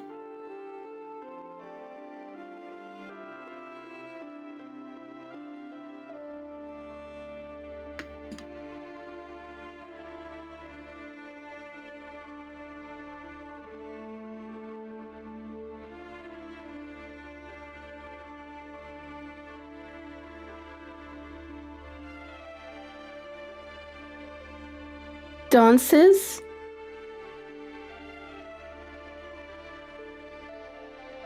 at the Allegra, and she has known the bridegroom for many years. There were no further particulars, and the whole case is in your hands now, so far as it has been set forth in the public press. An extraordinary interesting case it appears to be. I would not have missed it for the world, but there is a ring at the bell, Watson, and as the clock makes it a few minutes after 4, I have no doubt that this will prove to be our noble client. Do not dream of going, Watson, for I very much prefer having a witness, if only as a check to my own memory. Lord Robert St. Simmons announced our page boy, throwing open the door. A gentleman entered with a pleasant, cultured face, high-nosed and pale, with something perhaps pet clearance about the mouth, and with the steady, well-opened eye of a man whose pleasant lot it had ever been to command and to be obeyed. His manner was brisk, and yet his general appearance gave an undue impression of age, for he had a slight forward stoop and a little bend of the knees as he walked. His hair, too, as he swept off his very curly brimmed hat, was grizzled round the edges and thin upon the top. As to his dress, it was careful to the verge of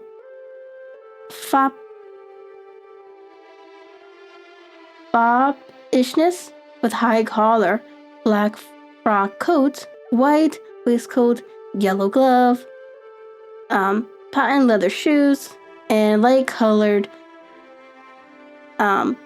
gaiters. He advanced slowly into the room, turning his head from left to right, and swinging in his right hand the cord which led to his golden eyeglasses. "A good day, Lord St. Simons," said Holmes, rising and bowing. "Pray, take the basket chair. This is my friend and colleague, Dr. Watson. Draw up a little to the fire, and we will talk this matter over."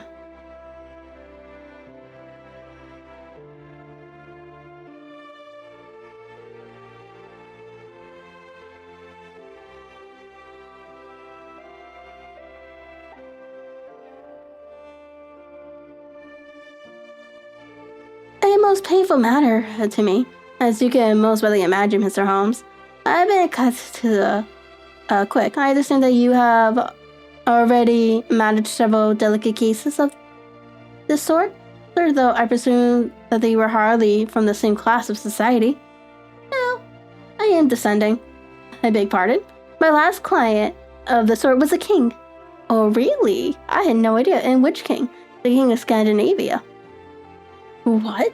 He had lost his wife." "You can understand," said Holmes, suavely, "that I extend to the affairs of my other clients the same secrecy which I promised to you and yours." "Of course. Very right, very right. I am sure I beg pardon. As to my own case, I am ready to give you any information which may assist you in forming an opinion." "Thank you. I have already learned all that is in the public prints. Nothing more. I presume that I may take it as correct, this article, for example, as to the disappearance of the bride?"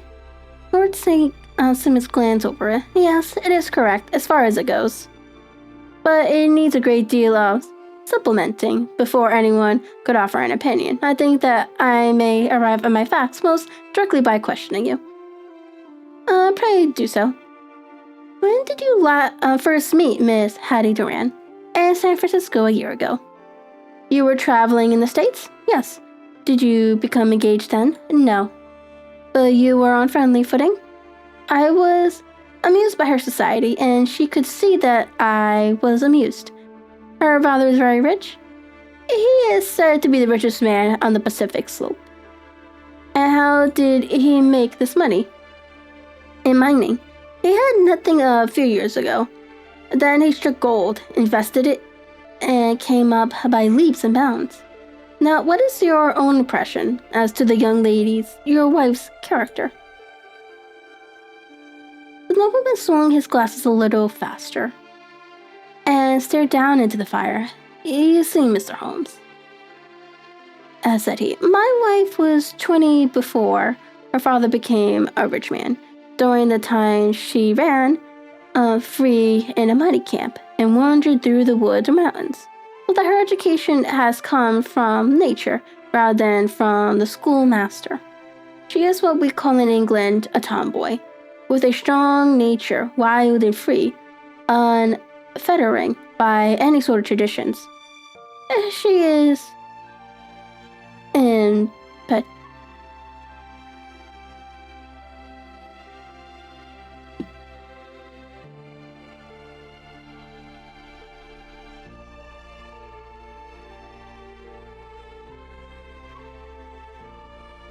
She is impetuous, volcanic, I was about to say. She is swift in making up her mind and fearless in carrying out her resolutions. On the other hand, I would not have given her the name which I have the honor to bear. He gave a little stately cough. Had not I thought her to be at bottom a noblewoman, I believe that she is capable of heroic self-sacrifice, and that anything dishonorable will be repugnant to her. Have you her photograph? I brought this with me. He opened the locket and shown us the full face of a very lovely woman. It was not a photograph, but an ivory miniature, and the artist had brought out the full effect of the lustrous black hair and the large dark eyes, and the exquisite mouth. Holmes gazed long and earnestly at it. Then he closed the locket and handed it back to Lord St. Simon's. The young lady came to London then, and you renewed your acquaintance? Yes. Her father brought her over for this last London session. I met her several times, became engaged to her, and have now married her. She brought, I understand, a considerable dowry. A fair dowry, not more than is usual in my family.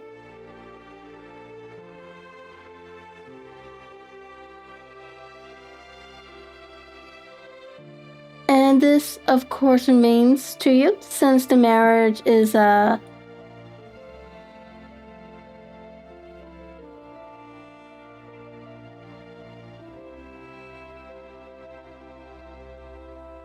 fait accompli. I really have made no inquiries on the subject. Very naturally not. Did you see Miss Doran on the day before the wedding? Yes. Was she in good spirits? Never better. She kept talking of what we should do in our future lives. Indeed. This is very interesting.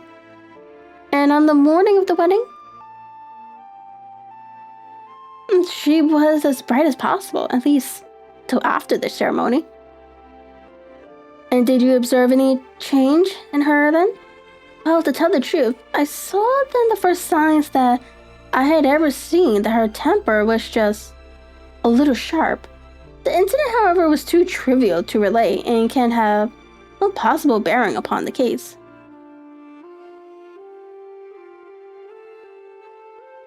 Pray, let us have it for all that.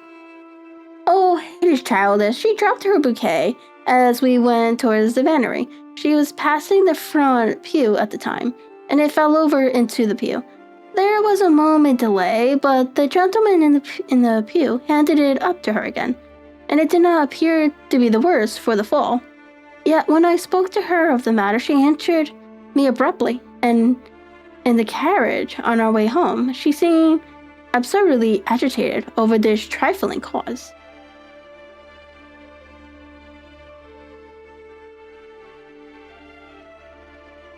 Indeed. You say there was a gentleman in the pew? Some of the general public were present then? Yes. It is impossible to exclude them when the church is open. This gentleman was not one of your wife's friends? Oh, no. I call him a gentleman by courtesy, but he was quite a common-looking person. I hardly noticed his appearance, but really, I think that we are wandering rather far from the point. Lady St. Simon's then returned from the wedding in a less cheerful frame of mind than she had gone to it. What did she do on re-entering her father's house? I saw her in a conversation with her maid. And who is her maid?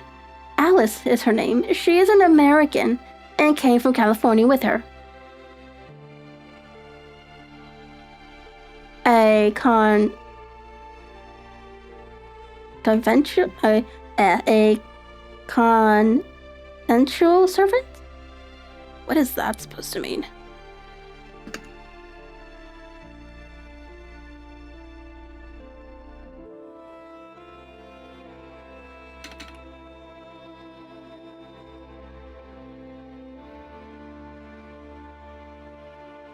Okay, so a confidential servant is a person of significant trust who possesses secret or special knowledge. Okay.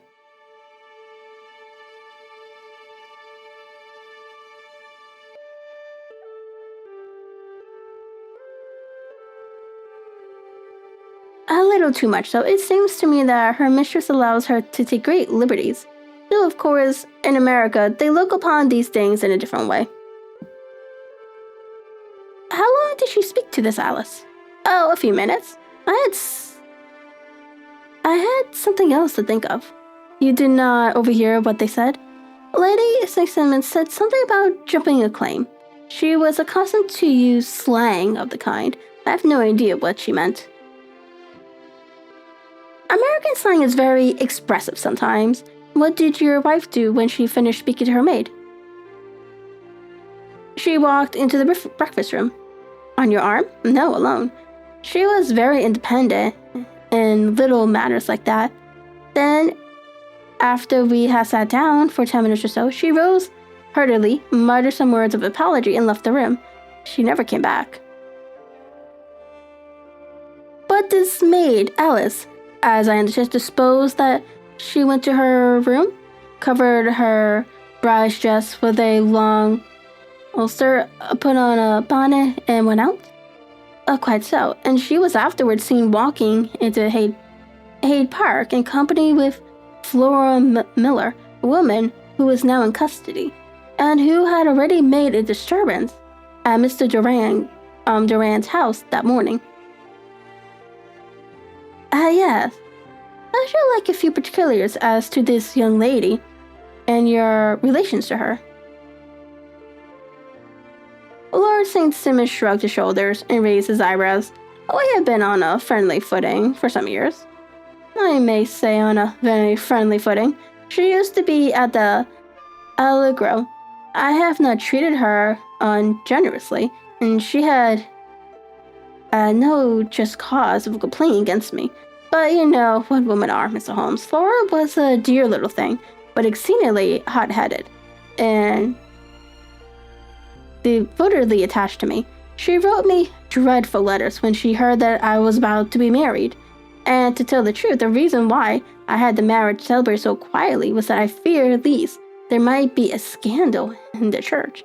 She came to Mr. Durand's door just after we returned, and she endeavored to push her way in, utterly very abusive expressions towards my wife, and even threatening her. But I had foreseen the possibility of something of the sort, and I had 2 police fellows there in private clothes, who soon pushed her out again. She was quiet when she saw that there was no good in making a row. Did your wife hear all this? No, thank goodness she did not. And she was seen walking this very woman afterwards? Yes, that is what Mr. Lestrade of Scotland Yard looks upon as so serious. It is thought that Flora decoyed my wife out and laid some terrible traps for her. Well, it is possible supposition. You think so too? I did not say probable one, but you do not yourself look upon this as likely? Do not think Flora would hurt a fly. Still, jealousy is a strange transformer of character. But what is your own theory as to what took place? Well, really, I came to seek a theory, not to propound one. I have given you all the facts since you asked me. However, I may say that it has occurred to me as possible that the excitement of this affair, the consciousness that she had made so immense a social stride, had the effect of causing some little nervous disturbance in my wife. And sure that she had become suddenly deranged? Well, really, when I consider that she has turned her back, I will not say upon me, but upon so much that many have aspired to without success, I can hardly explain it in any other fashion.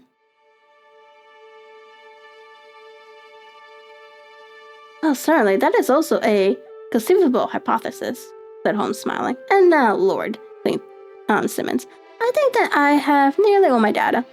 May I ask whether you were seated at the breakfast table so that you could see out the window? We could see the other side of the road and the park. Quite so. Then I do not think that I need to detain you longer. I shall communicate with you.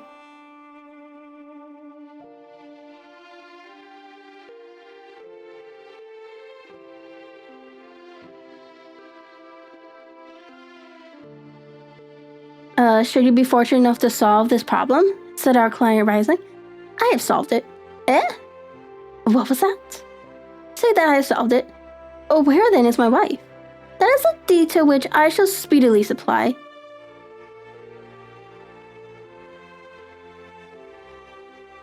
Lord St. Simmons shook his head. I am afraid that it will take wiser heads than yours or mine, he remarked, and bowing in a steadily old-fashioned manner, he departed. It is very good of Lord Simmons to honor my head by putting it on a level with his own, said Sherlock Holmes, laughing. I think that I shall have a whiskey and soda and a cigar after all this cross-questioning. I had formed my conclusion as to the case before our client came into the room. My dear Holmes, I have notes in several similar cases, though none, as I remarked before, which were quite as prompt. My whole examination sure to turn my conjectures into a certainty. Circumstantial evidence is occasionally very convincing, as when you find a trot in the milk, to quote Thoreau's example. But I have heard all that you have heard.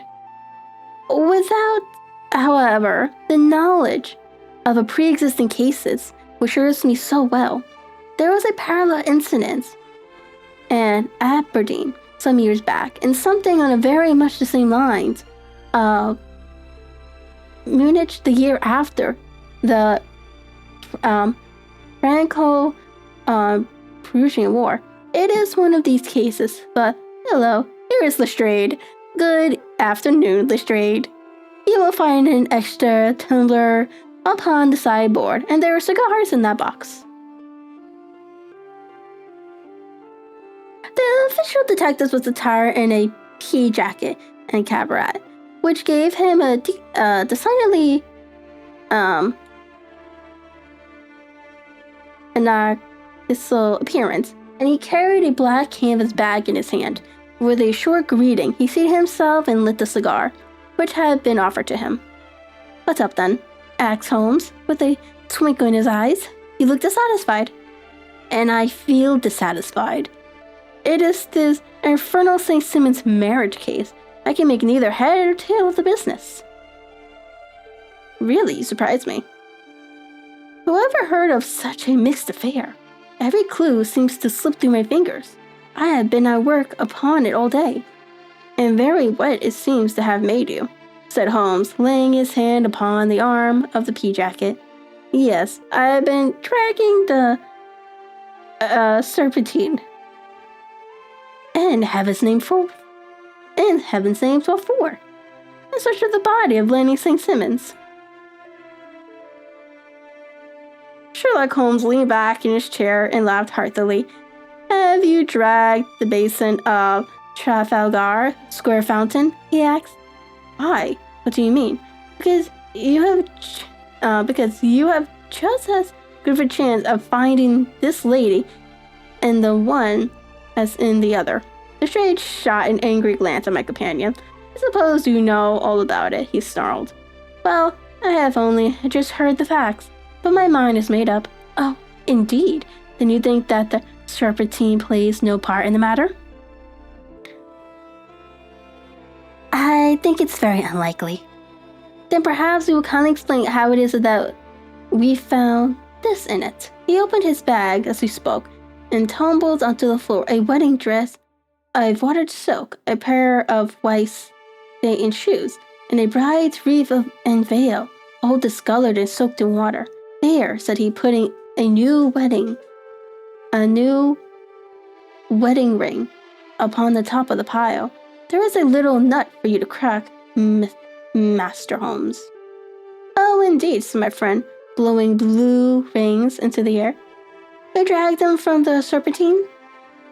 No, they were found floating near the Marigine by the park keeper.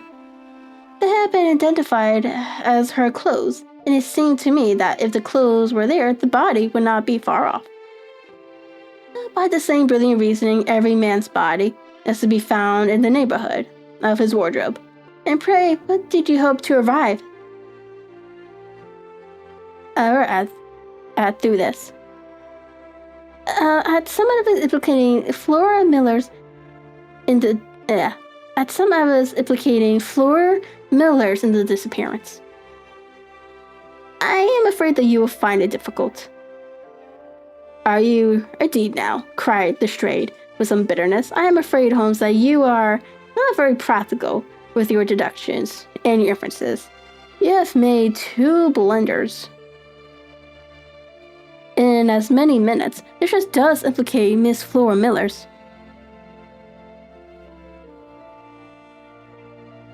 And how? In the dress in the dress is a pocket. In the pocket is a card case. In the card case is a note, and here is the very note. He slapped it down upon the table in front of him. Listen to this. You will see me when all is ready. Come at once. FMFHM.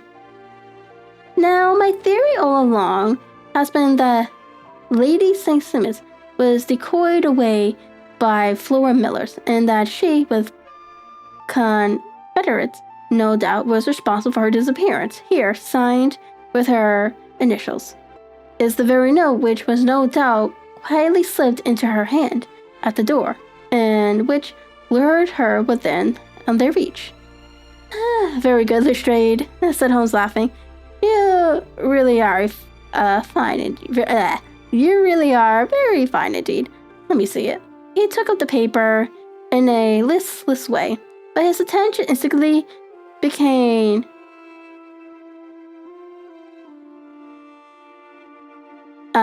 rated and gave a little cry of satisfaction. This is indeed important, said he. Ah, you found it so? Extremely so. I congratulate you warmly.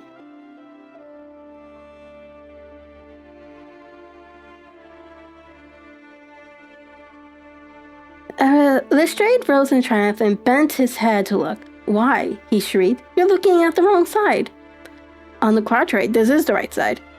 The right side? You're mad. Here is the note written in pencil over here. And over here is what appears to be the fragment of a hotel bill, which interests me deeply. There's nothing in it. I looked at it before, said Lestrade. October 4th,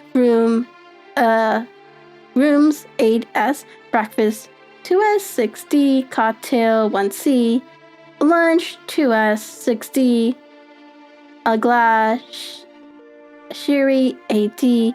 I see nothing in that. Very likely not. It is most important all the same.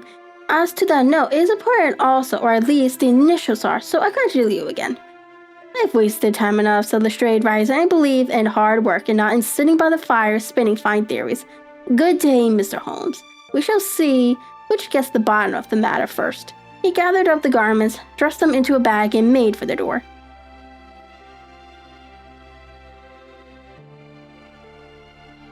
Just one hint to you, Lestrade, drawled Holmes before his rival vanished. I will tell you the true solution of the matter. Lady St. Simons is a myth. There is not, and there never has been, any such person. Lestrade looked sadly at my companion, then he turned to me, tapped his forehead 3 times, shook his head solemnly, and hurried away. He had hardly shut the door behind him when Holmes rose to put on his overcoat. There is something in what the fellow says about outdoor work, he remarked. So I think, Watson, that I must leave you to your papers for a little. It was after 5 o'clock when Sherlock Holmes left me. I had no time to be lonely, for within an hour there arrived a confectioner man with a very large flat box.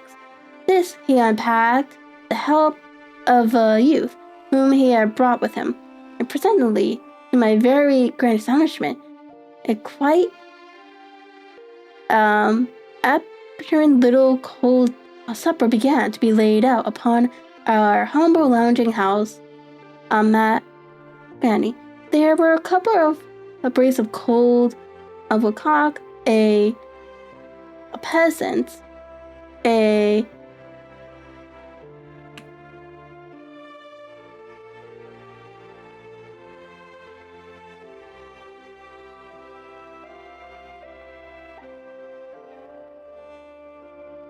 pet to flick pie with a group of ancient and cobwebby bottles. Having laid out all these luxuries, my two visitors vanished away like the genii of the Arabic night, with no explanation save that the things had been paid for and were ordered to this address. Just before 9 o'clock, Sherlock Holmes stepped briskly into the room. His features were gravely set.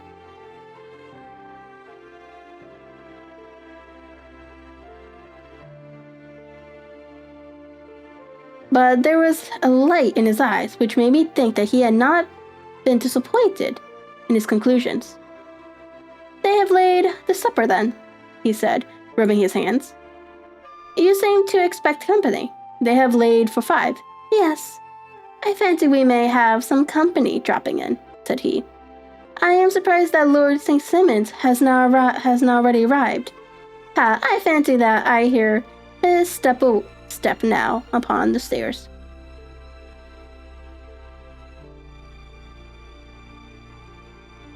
It was indeed our visitor of the afternoon who came bustling in, dangling his glasses more vigorously than ever, and with a little perturbed expression upon his aristocratic features. "My messenger reached you then?" asked Holmes. "Yes, and I confess that the contents startled me beyond measure." "Have you a good authority for what you say?" "The best possible." Lord St. Simons sank into a chair and passed his hand over his forehead. "What will the Duke say," he murmured, "when he hears that one of the family has been subjected to such humiliation?"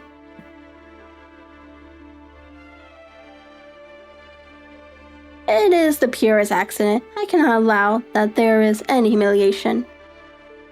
"Ah, you look at these things from another standpoint?" "I fail to see that anyone is to blame.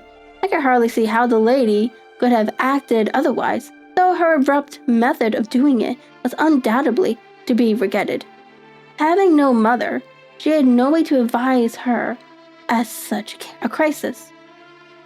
"It was a slight, sir, a public slight," said Lord St. Simons, tapping his fingers upon the table. "You must make allowance for this poor girl, please, in so unprecedented a position." "I will make no allowance. I am very angry indeed, and have been shamefully used." "I think that I heard a ring," said Holmes.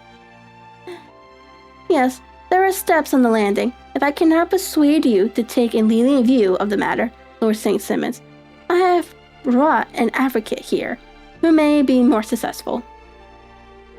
He opened the door and ushered in a lady and a gentleman.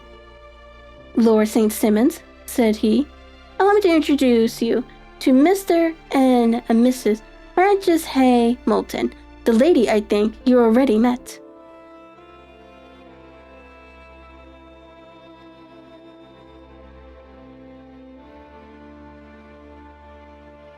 At the sight of these newcomers, our client had sprung from his seat and stood very erect, with his eyes cast down and his hands thrust into the breast of his frock coat, a picture of offended dignity.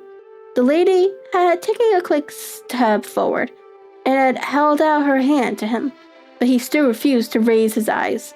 It was as well for his resolution, perhaps, for her pleading face was one which it was hard to resist. "You are angry, Robert," said she. "Well, I guess you have every cause to be." "Pray make no apology to me," said Lord St. Simons bitterly. Yes, I know that I have treated you real bad and that I should have spoken to you before I went. But I was kind of rattled, and from the time when I saw Frank here again, I just didn't know what I was doing or saying. I only wonder I didn't fall down and do a faint right there before the altar. Perhaps, Miss Moulton, you would like my friend and me to leave the room while you explain this matter? If I may give an opinion, remarked the strange gentleman, we've had just a little too much secrecy over the business already. For my part, I should like all Europe and America to hear the rights of it. He was a small, weary, stubborn man, clean-shaven, with a sharp face and an alert manner. Then, I'll tell her a story right away, said the lady. Frank here and I met in '84 in a Queen's camp near the Rockies, where PA was working a claim. We were engaged to each other, Frank and I, but then one day father struck a rich pocket and made a pile, while poor Frank here had a claim that petered out and came to nothing. The richer PA grew, the poorer was Frank. So at last, PA wouldn't hear of our engagement lasting any longer, and he took me away to Francisco. Frank wouldn't throw up his hand though, so he followed me there, and he saw me without PA knowing anything about it. It would only have made him mad to know, but we just fixed it up all for ourselves. Frank said that he would go and make his pile too, and never come back to claim me until he had as much as PA.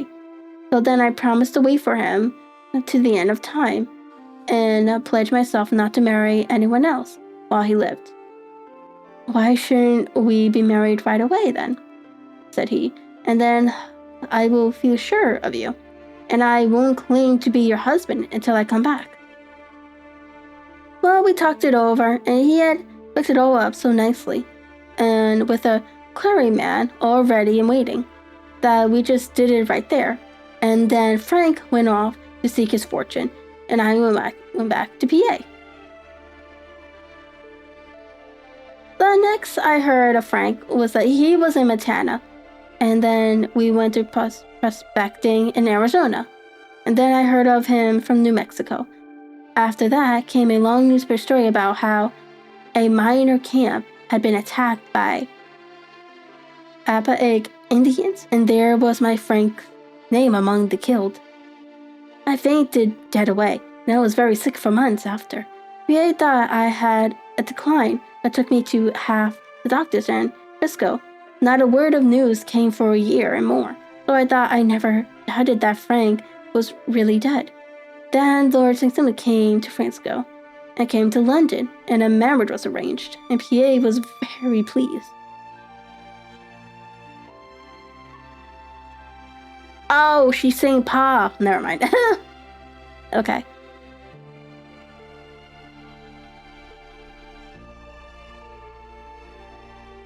And Pa was very pleased, but I felt all the time that no man on this earth would ever take the place in my heart that had been given to my poor Frank. Still, if I had married Lord St. Simons, of course, I'd have done my duty by him. We can't command our love, but we can our actions. I went to the altar with him with the intentions to make him just as good of a wife that it was in me to be. But you may imagine what I felt when just as I came to the altar rails, I glanced over and saw Frank standing there looking at me out of the first pew. I thought it was his ghost at first, but when I looked again, there he was still, with a kind of question in his eyes, as if to ask me rather I were glad or sorry to see him. I wonder I didn't drop. I knew that everything was turning round, and the words of the clearing-man were just like the buzz of a bee in my ear. I didn't know what to do. Should I stop the service and make a scene in the church? I glanced at him again, and he seemed to know what I was thinking, for he raised his finger to his lips to tell me to be still. Then I saw him scribble on a piece of paper, and I knew that he was writing me a note. As I passed his pew on the way out, I dropped my bouquet over to him, and he slipped a note in my hand when he returned me the flowers. It was only a line asking me to join him when he made the sign to me to do so. Of course, I never doubted for a moment that my first duty was now to him, and I determined to do just whatever he might direct. When I got back, I told my maid, who had known him in California. I had always been his friend. I ordered her to say nothing, but I get a few things packed, my ulcers ready. I knew I ought to have spoken to Lord St. Simmons, but it was dreadful hard before his mother and all those great people. I just made up my mind to run away and explain afterwards. I hadn't been at the table 10 minutes before I saw Frank out of the window at the other side of the road. He banked into me and then began walking into the park. I slipped out, put on my things, and followed him. Some woman came talking something other about Lord St. Simmons to me. Seemed to me, from the little I heard, as if he had a little secret of his own before marriage also, but I managed to get away from her and soon overtook Frank. We got into a cab together, and away we drove to some lounging he had taken in Gordon Square. And that was my true wedding after all these years of waiting.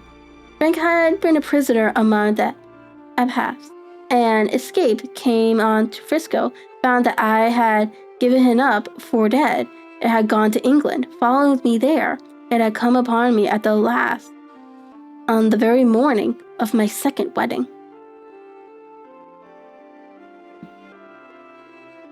I saw it in a paper, explained the American.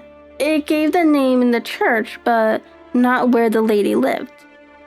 Then we had a talk as to what we should do, and Frank was all openness, but I was so ashamed of it, all that I felt, as if I should like to vanish away and never see any of them again. Just sending a line to Pop, perhaps, to show him that I was alive. It was awful to me to think all of those lords and ladies sitting around the breakfast table and waiting for me to come back. So Frank took my wedding clothes and things and made a bundle of them so that I should not be traced, and dropped them away somewhere where no one could find them. It is likely that we should have gone on to Paris tomorrow, only that this good gentleman, Mr. Holmes, came round to us this evening, though how he found us is more than I could think, and he showed us very clearly and kindly that I was wrong and that Frank was right, and that we should be putting ourselves in the wrong if we were so secret. Then he offered to give us a chance of talking to Lord St. Simmons alone, and so we came right away round to this room at once.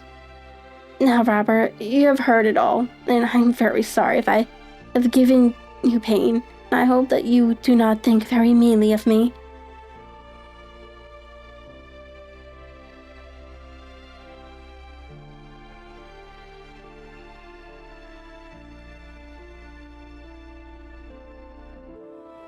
Lord Simmons had by no means relaxed his rigid attitude, but had listened with a frowning brow and a compressed lip to his lower narrative. "Excuse me," he said, "but it is not my custom to discuss my most intimate personal affairs in this public manner." "And you won't forgive me? You won't shake hands before I go?"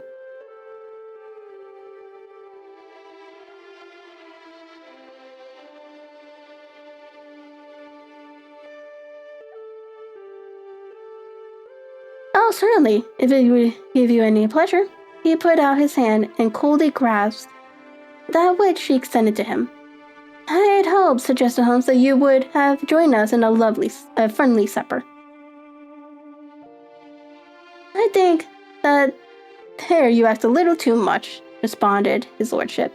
"I may be forced to acquaintance in these recent developments, but I can hardly be expected to make merry over them. I think that with your permission, I will now wish you all a very good night." He included us all in a sweeping bow and stalked out of the room.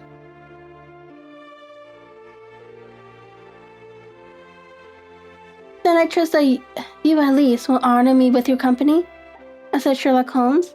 It's always a joy to meet an American, Mr. Moulton, for I am one of those who believe that the folly of a monarch and the blundering of a minister in foregone years will not prevent our children from being someday citizens of the same worldwide country under a flag which shall be a quarterling of the Union Jack with the stars and the stripes.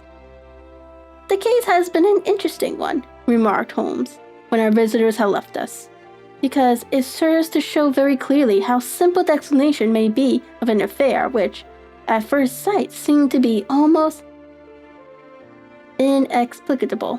Nothing would be more neutral than the sequence of events as natured by this lady, and nothing stranger than the result when viewed, for instance, by Mr. Lestrade of Scotland Yard. You were not yourself at fault at all, then. From the first, two facts were very obvious to me. The one that the lady had been quite willing to undergo the wedding ceremony, the other that she had repented of it within a few minutes of returning home. Obviously, something had occurred during the morning that to cause her to change her mind. What could that something be? She could not have spoken to anyone when she was out, for she had been in the company of the bridegroom. Had she been someone then? If she had, it must be someone from America, because she had spent so short a time in this country that she could hardly have allowed anyone to acquire so deep an influence over her, that the mere sight of him would induce her to change her plans so completely. You see, we have already arrived by a process of exclusions at the idea that she might have seen an American. Then, who could this American be, and why should he possess so much influence over her? I might be a lover. Oh, wait, hold on. It might be a lover. It might be a husband. Her young womanhood had, I knew, been spent in rough scenes and under strange conditions. So far, I had got before I ever heard Lord St. Simon's narrative. Then he told us of a man in Pew, of the change in the bride's manner, of so transparent a device for obtaining a note as the dropping of a bouquet, of her resort to her confidential maid, and of a very significant allusion to claim jumping, which in miners' parlance means taking possession of what which another person has a prior claim to. The whole situation became absolutely clear. She had gone off with a man, and the man was either a lover or was a previous husband, the chances being in favor of the latter. And now, and how in the world did you find them? It might have been difficult, but Fred Lestrade held information in his hands, the value of which he did not himself know. The initials were, of course, of the highest importance, but more valuable still. Was it to know that within a week he had settled his bill at one of the most select London hotels? How did you deduce the select? By the select prices. 8 shillings for a bed and 8 pence for a glass of sherry pointed to one of the most expensive hotels. There are not many in London which charge at that rate. And the second one, which I visited in Northumberland Avenue, I learned by an inspection of the book that Francis H. Moulton, an American gentleman, had left only the day before, and on looking over the entries against him, I came upon the very item which I had seen in the duplicate bill. His letters were to be forwarded to 226 Gordon Square. So trifler I traveled, and being fortunate enough to find the loving couple at home, I ventured to give them some practical advice, point out to them that it would be better in every way that they should make their position a little clearer both to the general public and to Lord St. Simmons in particular. I invited them to meet him here, and as you see, I made him keep the appointment.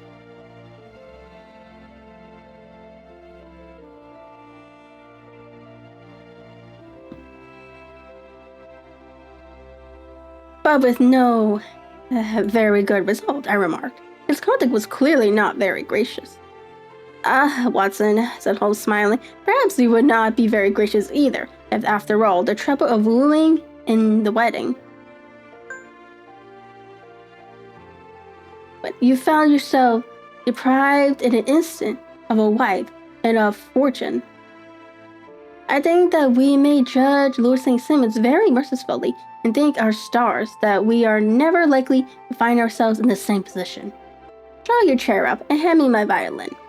For the only problem we have still to solve is how to howl away these bleak autumnal evenings. And that is the end of that story. So we will be finishing up the next two during the next reading stream. So let's see, Friday, it's going to be a writing stream. So it will either be Saturday night at 10 or it will be Sunday morning if I don't wake up, if I don't sleep through my alarm again on Saturday. So yeah.